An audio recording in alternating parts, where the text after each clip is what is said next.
మీనాకు గంతు కొరకే ఆయన పరిచయం విరదములున్న ఆటంకాలన్నీ తొలగించి నిజముగా సొంత మందిరం నుంచి ఆయన మా సమస్యలందరినీ సంఘ సహవాసంలో ఆయన నీ తరతరాల దీవెనల చేత మీరు తృప్తిపరచబోతున్నందుకు స్తోత్రాలు చెల్లిస్తూ యేసు నామములో వేడుకొనుచున్నాం తండ్రి. నిజముగా మన ప్రార్థన వ్యర్థం కాకుండా స్వంత మందిరాన్ని అనుగ్రహించి ஆசீர்வதிச்சுவதற்காக நிச்சயமாகவே நம்முடைய ஜெபத்தை கேட்டு தேவன் நமக்கு ஒரு சொந்த திருச்சபை தருவாராக. 1వ తారీఖు థర్స్డే గురువారం సాయంత్రం 7 గంటలకి ప్రత్యేక ప్రార్థన కూడిక జరుగుతుంది. 1వ తేదీ వ్యాழக்கிழமை విశేషిత జప కూటం నடைபெறும். కనుక ప్రతి ఒక్కరు పాల్గొనండి. వచ్చే శనివారం శుద్ధీకరణ కూడిక బల్లారంలో కూడా జరుగుతుంది. அந்த கூட்டத்தில் பங்கு கொள்ளுங்கள். சனிக்கிழமை நடைபெறுகிற சுத்திகரிப்பு கூட்டத்திலும் பங்கு கொள்ளுங்கள்.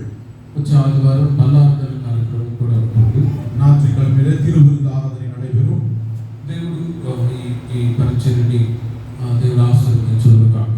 தேவன் இந்த ஊழியங்களை ஆசீர்வதித்து வழி நடத்துவாராக. బైబిల్ గ్రంథంలో మన ధ్యానము కొరకై కొరింథీయులకు రాసిన 2వ పత్రిక 7వ అధ్యాయం 1వ వాక్యాన్ని చదువుకుందాం. இன்றைய தியானத்திற்காக 2 கொரிந்தியர் 8ஆம் அதிகாரம் 1వ వాక్యాన్ని முதல் வசனத்தை வாசிக்கலாம்.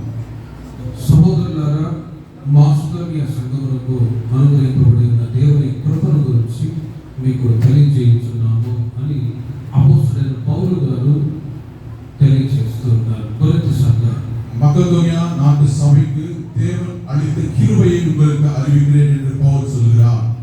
కొరింథీ సంఘానికి పౌలు గారు వచ్చి మాసిదోనియ సంఘాన్ని గురించి ఒక మంచి కృపను పొందిన సంఘము అనే సంఘాన్ని గురించి తెలియజేస్తున్నారు. கொரிந்தி சபையிலே மக்கதோனியா சபைக்கு தேவன் செய்த கிருபையை குறித்து பவுல் அங்கே சொல்கிறார். ఇప్పుడు కూడా మనకి చెన్నైలో 5 సంఘాలు ఉన్నాయి. நமக்கு சென்னை பட்டணத்தில் 5 திருச்சபைகள் உண்டு. ఈ 5 సంఘాలు కూడా దేవుని కృపను పొందిన సంఘంగా ఉన్నాయి.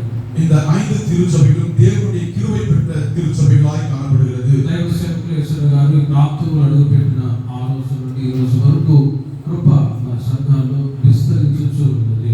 தேவ மனிதனேசன் அவர்கள் அந்த நாளிலே அடியெடுத்து வைத்தது போல இந்நாள் வரையிலும் தேவ கிருபை தந்து வழிநடத்திக் கொண்டிருக்கிறார். కృప లేకపోయి ఉంటే ఇది వరకు ఈ పరిచర్య మేము చేసేవాళ్ళం కాదు. கிருபை இல்லாமல் இருந்தால் இந்நாளில் வரைக்கும் இந்த ஊழியங்களை நாங்கள் செய்ய முடியாது. కనుక కృప ద్వారానే సంఘాలు, విశ్వాసులు, సేవకులు నియమింపబడుతూ ఉన్నారు. கிருபையினாலே சபையும் சேவர் ஊழியர்களும் எல்லோரும் ஆசீர்வதிக்கப்படுகிறார்கள். ఆనాడు అపోస్తలుడైన పౌలు ఆయన ప్రభువును నమ్ముకొని బాప్తిసం తీసుకొని దేవుని యొక్క వాక్యాన్ని క్రీస్తు గురించి తెలియజేస్తూ అనేక చోట్ల సువార్తలు తెలియజేసినప్పుడు అనేకులు మారి సంఘంలో చేర్చబడ్డారు. அந்நாளிலே பவுல் ஞானஸ்நானம் பெற்று தேவனை அறிந்து கொண்டு ஞானஸ்நானம் பெற்று அநேகருக்கு தேவனுடைய சுவிசேஷத்தை அறிவித்ததினாலே சபையிலே சேர்க்கப்பட்டார்கள். సంఘాలు విస్తరించాయి, విశ్వాసులు సంఘంలో చేర్చబడుతూ ఉన్నారు, సేవకులు కూడా అధికమవుతూ వచ్చారు. விசுவாசிகள் சபையிலே சேர்க்கப்பட்டார்கள், ஊழியர்களும் அதிகமாகிக் கொண்டிருந்தார்கள். కానీ కృపను పొందిన సంఘాన్ని గురించి పౌలు గారు తెలియజేస్తున్నారు. ஆனால் கிருபை பெற்ற சபையை குறித்து பவுல் இங்கே சொல்கிறார். ఈ పట్టణంలో ఎన్నో సంఘాలు ఉండవచ్చు, కానీ కృపను పొందిన సంఘాలు ఏవి? இந்த சென்னை பட்டணத்தில் அநேக சபைகள் இருக்கலாம், ஆனால் கிருபை பெற்ற சபை எது? కృపను పొందిన సంఘమే ప్రభు యొక్క రాకడకై ఎత్తబడునుగాక. கிருபை பெற்ற சபையே தேவனுடைய வருகைக்கு எழுப்பப்படுவதாக. ఈ రోజుల్లో ఆ దేవుని కృపను పొందాలని మన సంఘాన్ని సంఘం పట్ల దేవుడు కోరుకుంటున్నారు. இந்நாளிலே தேவனுடைய கிருபையை நாம் பெற்றுக்கொள்ள வேண்டும் என்று தேவன் விரும்புகிறார். ఎలాంటి కార్యాలు ఉంటే ఆ కృపను పొందిన సంఘముగా ఉంటుంది. எப்பேற்பட்ட காரியங்கள் நம்முடைய வாழ்க்கையில் இருந்தால் கிருபை பெற்ற சபையாய் காணப்படும். ఆనాడు సంఘాలు విస్తరిస్తూ ఉన్నాయి. ఆ వాళ్ళలో ఆ సంఘాలన్నింటిలో మాసిదోనియ సంఘం కృపను పొందిన సంఘం. அந்நாளிலே சபைகள் விஸ்தரித்துக் கொண்டிருந்தது. மக்கதோனியா சபை கிருபை பெற்ற சபையாய் காணப்பட்டது. సంఘం మొట్టమొదట అపోస్తలుడైన పేతురు ద్వారా స్థాపించబడింది. முதலாவது சபையானது அப்போஸ்தலனாகிய பேதுருவினாலே துவங்கப்பட்டது. పేతురు 300 మంది రక్షించబడ్డ ఒకసారి పేతురు సమాజ మందిరంలో నిలిచి క్రీస్తుని గురించి బోధించాడు. ஒரு முறை பேதுரு தேவாலயத்திலே இருந்து இயேசு கிறிஸ்துவை குறித்து சுவிசேஷம் அறிவித்தார். ఆ సమయంలో 3000 మంది సంఘంలో చేర్చబడ్డారు. அந்நேரத்திலே 3000 பேர் ரட்சிக்கப்பட்டு சபையிலே சேர்க்கப்பட்டார்கள். వాళ్ళు అపోస్తలుల యొక్క బోధనలో సహవాసంలో రొట్టె విరుచుటలో ప్రార్థనలో ఎడతెగక ఉండేది. அவர்கள் அப்போஸ்தலருடைய உபதேசத்திலும் அப்பம் பிடுதலும் ஜெபத்திலும் கூடியிருந்தார்கள். ఈ ఇంటింట ప్రార్థన కూడికలు ఏర్పాటు చేసుకొని సంఘ సహవాసంలో దేవుని ప్రజలు కుటుంబాల్లో కూడా ఆత్మీయంగా బలపరచబడుతూ ஒவ்வொரு வீட்டிலும் ஜெப கூட்டங்கள் நடைபெற்று ஆவிக்குரிய வாழ்க்கையிலே வளர்ச்சி அடைந்தார்கள். ఆ రోజు నుండి స్థాపించబడ్డ ఆత్మీయ సంఘాలు ఈ రోజు వరకు కూడా విస్తరిస్తూనే ఉంటాయి. அந்நாளிலே துவங்கின ஆவிக்குரிய சபைகள் இந்நாள் வரையிலும் விஸ்தரித்துக் கொண்டிருக்கிறது. నామకార్థం నుండి సంఘాలు ఉన్నాయి. பெயர் கிறிஸ்தவர்களாக இருக்கிற சபைகள் உண்டு. ఎలక్షన్లు కరెక్షన్లు ఆ తర్వాత గ్రూపిజం అయ్యి సంఘాలు పాడైపోయే పరిస్థితుల్లో కూడా ఉండే సంఘాలు కూడా ఉన్నాయి. அந்த பெயர் கிறிஸ்தவ சபைகளிலே எலெக்ஷனும் கலெக்ஷனும் அநேக காரியங்கள் நடைபெற்றுக் கொண்டிருக்கலாம். కానీ మన ఆత్మీయ సంఘాల్లో అలాంటి కార్యాలు ఉండవు. క్రీస్తు నామమే మహిమపరచబడును గాక. ஆனால் நம்முடைய ஆவிக்குரிய சபையிலே அப்பேற்பட்ட காரியங்கள் நடைபெறாது. இயேசு கிறிஸ்துவினுடைய நாமம் மாத்திரமே மகிமைப்படுவதாக. క్రీస్తుని మాత్రమే మనం గణపరుస్తాం. கிறிஸ்து இயேசுவை மாத்திரமே நாம் மகிமைப்படுத்த வேண்டும். అలాంటి సమయంలోనే కృపను పొందిన సంఘముగా ఉండడానికి అవకాశం ఉంటుంది. அப்படி இருக்கும்போது மாத்திரமே நாம் கிருபை பெற்ற சபையாய் காணப்படுவோம். సంఘం స్థాపించబడింది, సేవకులు ఉన్నారు, విశ్వాసులు కూడా ఉన్నారు. சபை துவங்கப்பட்டது, ஊழியர்களும் உண்டு, விசுவாசிகளும் உண்டு. దానినే సంఘము అని అంటారు. அதைதான் சபை என்று சொல்வார்கள். ఈ ప్రాంతంలో సంఘాలు ఉన్నాయి మనకి. இந்த பகுதியிலே நமக்கு சபைகள் உண்டு. ఈ ప్రాంతంలో ఇక్కడ 2 సంవత్సరాలు సేవకులు సేవ చేసి వెళ్తారు. இங்கே 2 ஆண்டுகள் ஒரு ஊழியம் செய்து கடந்து போவார்கள். ఇంకో సేవకుడు వస్తాడు, ఆయన 2 సంవత్సరాలు సేవ చేసి ట్రాన్స్ఫర్ అవుతారు. இன்னொரு ஊழியரும் இங்க வந்து 2 ஆண்டுகள் ஊழியம் செய்து அவரும் டிரான்ஸ்ஃபர் ஆவார்கள். ఇలా పరిచర్యలో 5-fold మినిస్ట్రీ అంటారు. పరిచర్య ధర్మం జరగడానికి 5 రకములైన ఉపదేశ క్రమాలు సంఘానికి ఉన్నాయి. இவ்விதமான 5 விதமான ஊழியங்கள் நடைபெறுகிற சபையிலே அநேக காரியங்கள் நடைபெறும். కనుకనే సేవకులని మీరు ప్రేమించడం, పరిచర్య సహకరించడం అవి ఎంతగా ఉంటుందో అంతగా దేవుణ్ణి మీరు కనపరచాలి. அவ்விதமாக ஊழியர்களை நீங்கள் கனப்படுத்தி நேசிப்பது போல அதை காட்டிலும் தேவனை முக்கியப்படுத்த வேண்டும். కనుకనే అప్పుడే కృపను పొందిన సంఘంగా ఉండడానికి అవకాశం ఉంటుంది. அப்பொழுதுதான் கிருபை பெற்ற சபையாக காணப்பட முடியும். కృపను పొందడానికి ఏ కార్యాలు ఉండాలి? கிருபை பெற்றுக் கொள்வதற்கு என்ன செய்ய வேண்டும்? కృపను ఏ విధంగా మనం పొందగలము? கிருபையை எவ்விதமாக நாம் பெற்றுக் கொள்ளலாம்? కృప కలిగి ఉంటే ఏం చేయగలము? கிருபை பெற்றிருக்கும் போது என்ன செய்யக்கூடும்? కొన్ని మాటలు మీకు చెప్తాను. ఈ మాటలు చేత దేవుడి మిమ్మల్ని ఆత్మీయంగా బలపరచును గాక. சில வார்த்தைகள் உங்களோடு பகிர்ந்து கொள்வேன். இந்த வார்த்தையின் மூலமாக என் தேவன் உங்களை பலப்படுத்துவாராக. మాసిదోనియా సంఘము వలె దేవుడు మన సంఘాన్ని కూడా మార్చును గాక. மக்கதோனியா சபையை போல தேவன் நம் சபையை மாற்றுவாராக. అపోస్తలుల కార్యములు 16వ అధ్యాయం 13వ వాక్యములో அப்போஸ்தலர் 16:13 வசனத்திலே అపోస్తలుల దినాల్లో అపోస్తలులు ఆయా ప్రాంతాల్లో వెళ్ళి దేవుని యొక్క సువార్తను ప్రకటిస్తూ ఉన్నారు. அப்போஸ்தலர் நாட்களிலே அநேக இடங்களுக்கு சென்று சுவிசேஷத்தை அறிவித்துக் கொண்டிருந்தார்கள். వాళ్ళలో పౌలు కూడా అనేక ప్రాంతాల్లో వెళ్ళి దేవుని యొక్క మాటలు చెప్తూ ఉన్నారు. அவ்விதமாக பவுலும் அநேக இடங்களுக்கு சென்று தேவனுடைய சுவிசேஷத்தை அறிவித்தார். ఒకసారి ఏం జరిగిందో మీరు చూడండి. మాసిదోనియా సంఘస్థులు వాళ్ళు ఒక చోట కూడుకొని ప్రార్థిస్తూ ఉన్నారు. ஒருமுறை மக்கதோனியா சபையின் மக்கள் ஒரு இடத்தில் சேர்ந்து ஜெபித்துக் கொண்டிருந்தார்கள். 16వ అధ్యాయం 13వ వాక్యంలో 16ஆம் அதிகாரம் 13ஆம் வசனத்திலே విశ్రాంతి దినమున గవిని దాటి నది తీరమున ప్రార్థన జరుగుననుకొని అక్కడికి వచ్చి కూర్చుండి కూడి వచ్చిన స్త్రీలతో మాట్లాడుచుంటిమి అని రాయబడి ఉంది. அங்கே பார்க்கும் பொழுது ஓய்வு நாளிலே நாங்கள் பட்டணத்துக்கு வெளியே போய் ஆற்றங்கரையில் வழக்கமாய் ஜெபம் பண்ணுகிற இடத்தில் உட்கார்ந்து அங்கே கூடி வந்து ஸ்திரீகளுக்கு உபதேசித்தோம். అది ఏ స్థలంలో అని బైబిల్లో చదివితే அதை எங்கே என்று நாம் வேதத்திலே பார்த்தால் 12వ వాక్యంలో మాసిదోనియా దేశంలో ఆ ప్రాంతంలో అది ముఖ్యమైన పట్టణము, రోమియుల ప్రవాస స్థానము. అక్కడ కొన్ని రోజులు ఉన్నప్పుడు అక్కడ కొంతమంది ప్రార్థన చేసి స్త్రీలు గుంపు కనబడి 12ஆம் வசனத்திலே வாசிக்கும் போது மக்கதோனியா என்கிற ஒரு பட்டணத்திலே முக்கிய நகரத்திலே அங்கே அவர்கள் சஞ்சரித்து தேவ ஊழியத்தை செய்யும் போது அங்கே சில ஸ்திரீகள் கூடியிருந்தார்கள். ఆ సమయంలో పౌలు గారు వెళ్ళి అక్కడ వాళ్ళకి దేవుని యొక్క వాక్యాన్ని బోధిస్తూ அங்கே பவுல் போய் அவர்களுக்கு தேவனுடைய சுவிசேஷத்தை அறிவித்தார். లూదియా అనే ఒక స్త్రీ వచ్చింది. லுதியா என்கிற ஒரு ஸ்திரீ வந்தார். అపోస్తలుల యొక్క బోధ విన్న వెంటనే ఆమె కుటుంబీకులందరూ కూడా ప్రభువును నమ్ముకొని సంఘములో చేర్చబడిరి. அப்போஸ்தலருடைய ஊழியத்தின் உபதேசத்தை கேட்ட பொழுது லுதியாவும் தன்னுடைய குடும்பமும் ரட்சிக்கப்பட்டு சபையிலே சேர்க்கப்பட்டார்கள். మాసిదోనియా సంఘస్థులు వాళ్ళు ప్రార్థనా జీవితం కలిగిన వాళ్ళు. மக்கதோனியா சபையானவர்கள் ஜெப வீரர்களாய் இருந்தார்கள். ప్రేమ వారు ఒక్కసారి ఆలోచించండి, మన సంఘాన్ని కూడా దేవుడు ప్రార్థనా జీవితం కలిగిన సంఘముగా మార్చుదురుగాక. பிரியமானவர்கள், நம்முடைய சபையும் தேவன் ஜெப வீரனான ஒரு கூட்டமாக மாற்றுவாராக. ఒక ప్రార్థన అనగానే స్త్రీల గుంపే కనబడుతుంది. ஜெபம் என்று சொல்லும் பொழுது ஸ்திரீ கூட்டத்தை தான் காணப்படுகிறது. ఎక్కడైనా చూడండి మెజారిటీ స్త్రీలే. எங்கே கூட்டத்திலே பார்த்தாலும் ஸ்திரீகள் அதிகமாய் காணப்படுவார்கள். ఆ రోజుల్లో మాసులోని సంఘస్థులు కూడా కొంతమంది ప్రార్థన చేయడానికి కూడా ఉన్నారు. அந்நாட்களிலே மகதோனியா சபையில் சில ஸ்திரீகள் கூடி ஜெபித்துக் கொண்டிருந்தார்கள். అక్కడ లూదియా అనే స్త్రీ నామకార్థంగా ఉన్నది, కానీ అపోస్తలుల యొక్క సహవాసంలో చేర్చబడి. அங்கே லூதியா என்பவர்கள் நாமகார்த்தமாக இருந்தார்கள், ஆனால் உபதேசத்தை கேட்கும் பொழுது சவகாசத்திலே வந்தார்கள். గతంలో మీరు కూడా ఒకవేళ నామకార్థంగా ఉండవచ్చు. கடந்த நாட்களிலே நீங்களும் பேர் கிறிஸ்தவர்களாய் இருந்திருக்கலாம். కానీ ఈ సత్తుగల సంఘానికి ప్రభు మిమ్మల్ని తీసుకువవచ్చు. இந்த ஐக்கியத்திலே தேவன் உங்களை வழி நடத்தி இருக்கிறார். ఎందుకంటే మీరు ప్రార్థనా జీవితం కలిగి ఉండాలి. ஏனென்றால் நீங்கள் ஜெப ஐக்கியத்தில் இருக்க வேண்டும். నామకార్థ అనుభవంలో జీవిస్తున్న పరిస్థితులు ఎలా ఉంటాయంటే ప్రార్థనకి ఎక్కువ ప్రిఫరెన్స్ ఇవ్వరు. பெயர் கிறிஸ்தவர்களாய் இருப்பவர்கள் ஜெபத்துக்கு முக்கியத்துவம் கொடுக்க மாட்டார்கள். ఆడవరే ఒక స్తోత్రం ఆత్మను చెప్పి వెళ్ళిపోతారు. ஆண்டவரே உமக்கு ஸ்தோத்திரம் என்று சொல்லி கடந்து போய் விடுவார்கள். కానీ మనం ప్రార్థన స్తుతికి ఎక్కువ సమయాన్ని కేటాయిస్తాం. நாம் ஜெபத்திற்கும் தேவனை ஆராதிப்பதற்கும் அதிக நேரத்தை செலவிடுவோம். ఎంతగా మనం ప్రార్థిస్తామో అంతగా నా దేవుడు మీకు కృపను సమృద్ధిగా దయచేయుదురుగాక.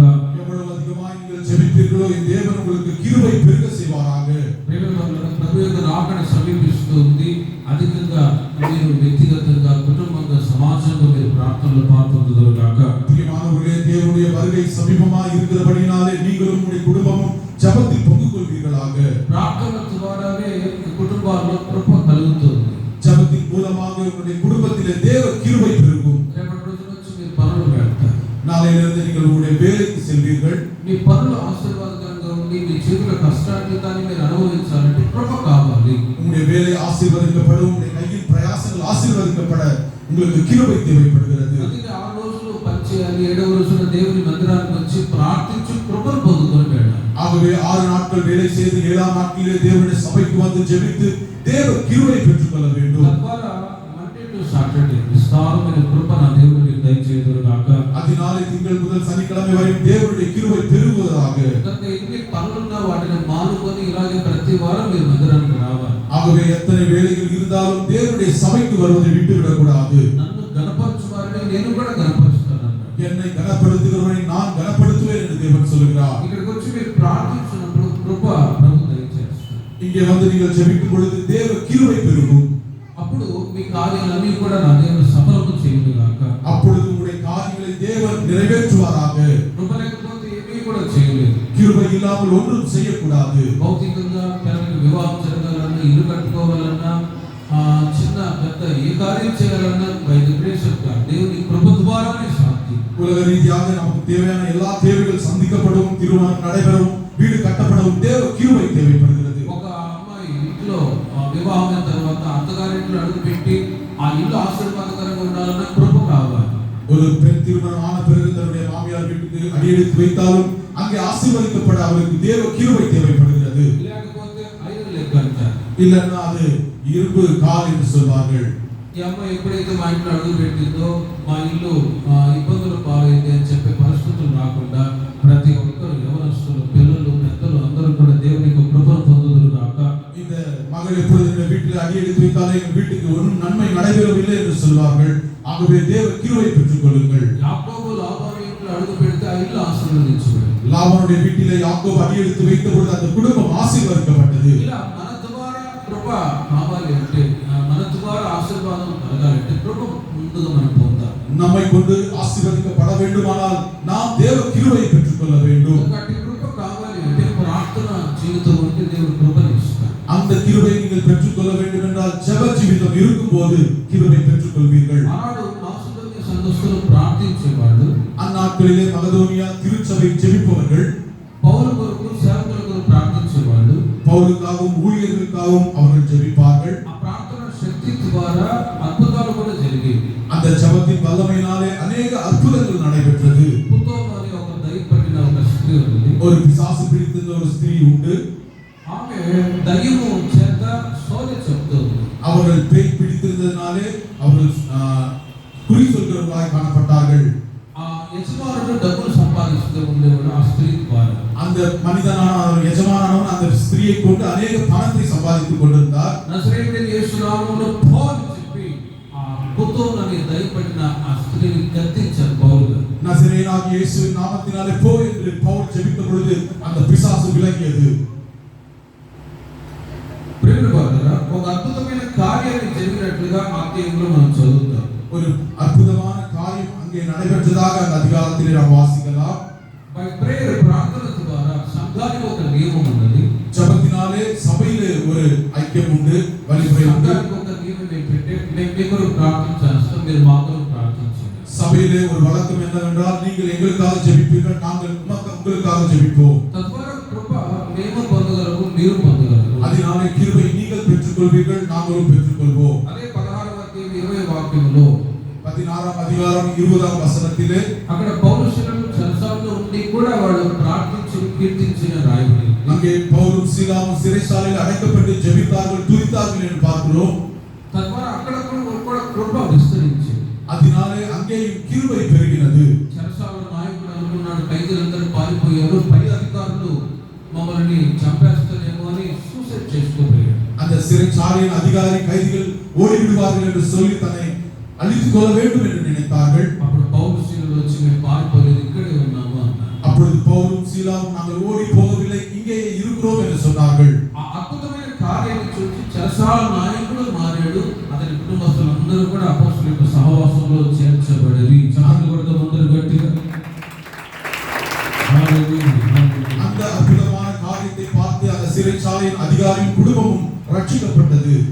కేవలం ప్రార్థన ద్వారానే, ஜெபத்தினால் மாத்திரமே இது உண்டானது. ప్రియుల వారలారా, జకర్యా గ్రంథం 12వ అధ్యాయం 10వ వాక్యంలో சகரியா 12వ அதிகாரம் 10వ వచనத்திலே అంత్య దినాల్లో దావీదు సంతతి వారి మీద యెరూషలేము నివాసుల మీదను కరుణనందించు ఆత్మను, విజ్ఞాపన చేయు ఆత్మను నేను కుమ్మరింపగా అనే మాటలు రాయబడ్డాయి. கடைசி நாட்களிலே தாவீது குடும்பத்தின் வம்சத்திலும் கிருபை நிறைந்த கருணை நிறைந்த காரியங்களை நான் செய்வேன் என்று தேவனுடைய வார்த்தை அறிவிக்கப்படுகிறது. ఆత్మీయంగా మనము దావీదు సంతతి వాళ్ళు, ஆவிக்குரிய ரீதியாக நாம் தாவீதின் சந்ததியாக காணப்படுகிறோம். ఆత్మీయంగా మనం అబ్రహాము సంతతి వాళ్ళు. ஆவிக்குரிய ரீதியாக நாம் அபிராமின் சந்ததியாக காணப்படுகிறோம்.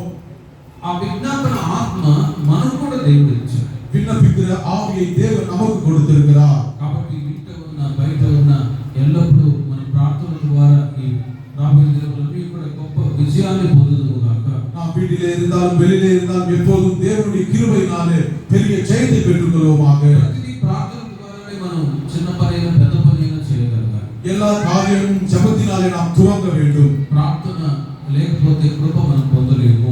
ஜெபம் இல்லாமல் இருந்தால் கிருபையை நாம் பெற்றுக்கொள்ள முடியாது. 24 గంటలు దేవుడు సమయాన్ని ఇచ్చారు. 24 மணி நேரத்தை தேவன் கொடுத்திருக்கிறார். ఒక గడియన మనం ప్రార్థన చేసి కృపను పొందుదుగాక. ஒரு மணி நேரமாவது நாம் ஜெபித்து தேவ கிருபையை பெற்றுக்கொள்வோமாக. రోమీయులకు రాసిన పత్రిక 15వ అధ్యాయం 26వ వాక్యంలో ரோமர் 15:26 వచనத்திலே ఈ మాసిదోనియ సంఘస్థులకు కృప ఏ విధంగా అనుగ్రహించబడిందంటే, இந்த மக்கதோனியா திருச்சபைக்கு தேவ கிருபை எவ்விதமாய் கொடுக்கப்பட்டது என்றால் వారు పేదవాళ్లకు సహాయం చేసే కృప వాళ్ళకు ఉన్నది. அவர்கள் ஏழைகளுக்கு இறங்குகிற கிருபை அவர்களுக்கு இருந்தது. యెరూషలేములో ఉన్న పరిశుద్ధులలో బీదలైన వారి నిమిత్తము మాసిదోనియ వారును అకయ వారును కొంత సొమ్ము చందా ఇష్టపడింది అని రాయబడింది. எருசலேமிலே இருக்கிற தேவ சபைக்கு ஏழைகளுக்கு மக்கதோனியா சபை சில பொருட்களை சேகரித்தார்கள். ఈ సంఘస్థులు పేదలకు సహాయం చేసేవారు. இந்த திருச்சபையானது எளியவர்களுக்கு உதவி செய்யக்கூடியவர்களாக இருந்தார்கள். ఏమీ లేని వాళ్ళకు సహాయం చేసే ఒక కృప పొందినవారు. ஒன்றும் இல்லாதவர்களுக்கு உதவி செய்யக்கூடியதான கிருபை பெற்றுக்கொண்ட சபை. కారణం ఏంటంటే క్రిస్టియానిటీలో క్రైస్తవుల్లో ఉండే ఒక మంచి గుణాన్ని ప్రభుత్వ ద్వారా నేర్చుకొని ఉన్నాం. ఏంటంటే పేదవాళ్ళకి సహాయం చేయాలి. கிறிஸ்துவுக்குள் இருக்கிறதான ஒரு நல்ல குணாதிசயம் என்னவென்றால் ஏழைகளுக்கு கொடுப்பது காரியம். కొందరు వాళ్ళు మేలు పొందలేదు, ఇతరులకు మేలు చేయాలి. சிலர் அவர்களும் பயனடைய மாட்டார்கள், சிலருக்கு பயனுள்ளதாக செயல்பட மாட்டார்கள். కానీ మనం అన్ని విధాలుగా ఆశీర్వదించబడినప్పుడు ఇతరులకు సహాయం చేయాలి. ஆனால் நாம் எல்லா விதத்திலும் ஆசீர்வதிக்கப்படும் போது மற்றவர்களுக்கு நாம் உதவி செய்ய வேண்டும். ప్రియుల వారలారా, ముఖ్యంగా గలతీయులకు రాసిన పత్రిక 2వ అధ్యాయం 9-10 వాక్యాలు నోట్ చేసుకొని మీరు తర్వాత చదువుకోండి. கொள்ளுங்கள். ఒకటి లోకరీతిగా పేదలకు సహాయం చేయాలి. முதலாவது உலக ரீதியாக ஏழைகளுக்கு உதவ வேண்டும். అలాగే కరోనా టైంలో చాలా మంది డబ్బు కలిగిన వాళ్ళు పేదలకు సహాయం చేస్తూ கொரோனாவின் நாட்களிலே பணம் உள்ளவர்கள் அநேக ஏழைகளுக்கு உதவினார்கள். ఒక బిలీవర్ ఏం చేశాడంటే అరటికాయలు తీసుకెళ్లి ఆ రైల్వే స్టేషన్ దగ్గర బస్ స్టాండ్ అక్కడక్కడ పేదవాళ్ళు ఉంటే వాళ్ళకి 2 అరటిపళ్ళు ఇచ్చి ఫోటో తీసి ఫేస్బుక్ లో పెట్టారు. ஒரு விசுவாசி என்ன செய்தார் என்றால் வாழைப்பழத்தை கொண்டு போயிட்டு அங்கே பிளாட்ஃபாரத்தில் இருக்கிறதான ஒரு நபருக்கு எல்லோருக்கும் இரண்டு வாழைப்பழத்தை கொடுத்து போட்டோ எடுத்துக் கொண்டார். 2 అరటిపళ్ళతో వాడు కడుపు నిండిందా? 2 வாழைப்பழத்தினாலே அவருடைய வயிறு நிரப்புமா? బిల్డప్ ఎక్కువ బిజినెస్ తక్కువ అని అంటారు. బిల్డప్ அதிகமா கொடுத்து பிசினஸ் குறைவா இருந்தது. బ్రదర్ ఎందుకు మీరు అలా చేశారు అని అడిగారు. பிரதர் ஏன் அப்படி செய்தீங்க என்று கேட்டேன். పేరుకు మనం ఏ కార్యం చేయకూడదు. நம்முடைய பெயர் புகழுக்காக எதையும் நாம் செய்யக்கூடாது. పేదలకు మనం సహాయం చేసేటప్పుడు ఒక చేయికి ఇచ్చేది ఒక చేయి ఇచ్చేది ఇంకో చేతికి తెలియకూడదు. ஏழைகளுக்கு நாம் உதவும் போது ஒரு கரம் செய்வது மற்றொரு கரத்திற்கு தெரியக்கூடாது.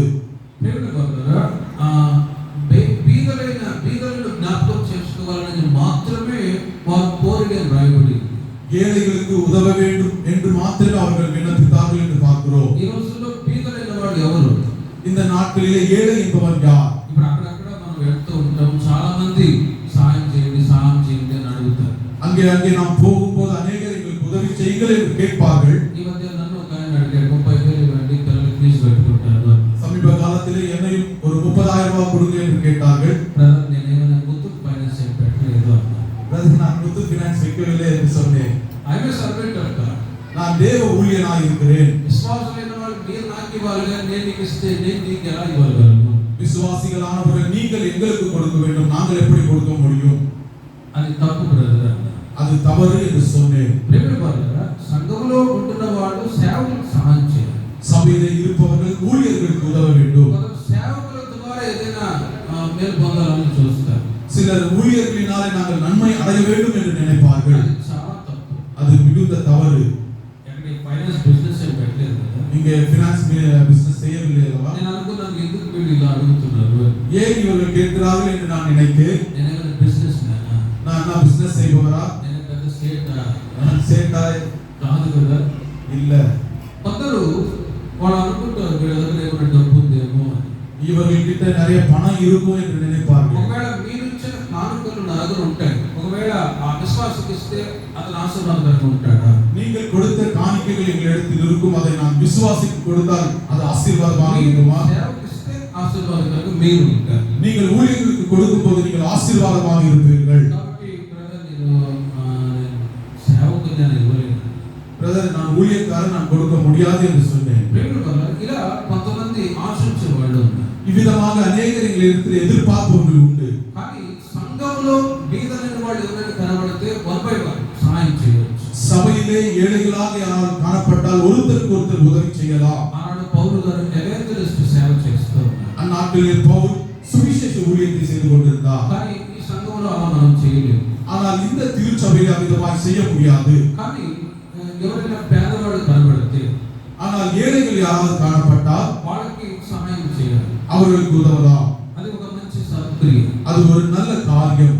ఒకవేళ సహాయం చేసామనుకోండి, ఇక అదే పనిగా అడిగేవాళ్ళు ఉన్నారు.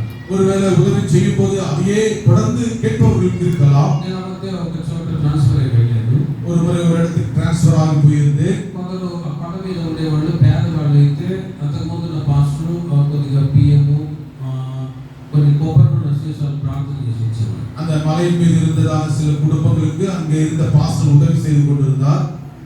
నేను వచ్చిన తర్వాత నన్ను అడిగారు. நான் போன பிறகு என்னையும் கேட்டார்கள், అయ్యా నేను రేషన్ షాప్ పెట్టుకోలేదు ఇక్కడ. ஐயா நான் இங்க ரேஷன் கடை வச்சிருந்தேன்னு சொல்லியிருந்தேன்.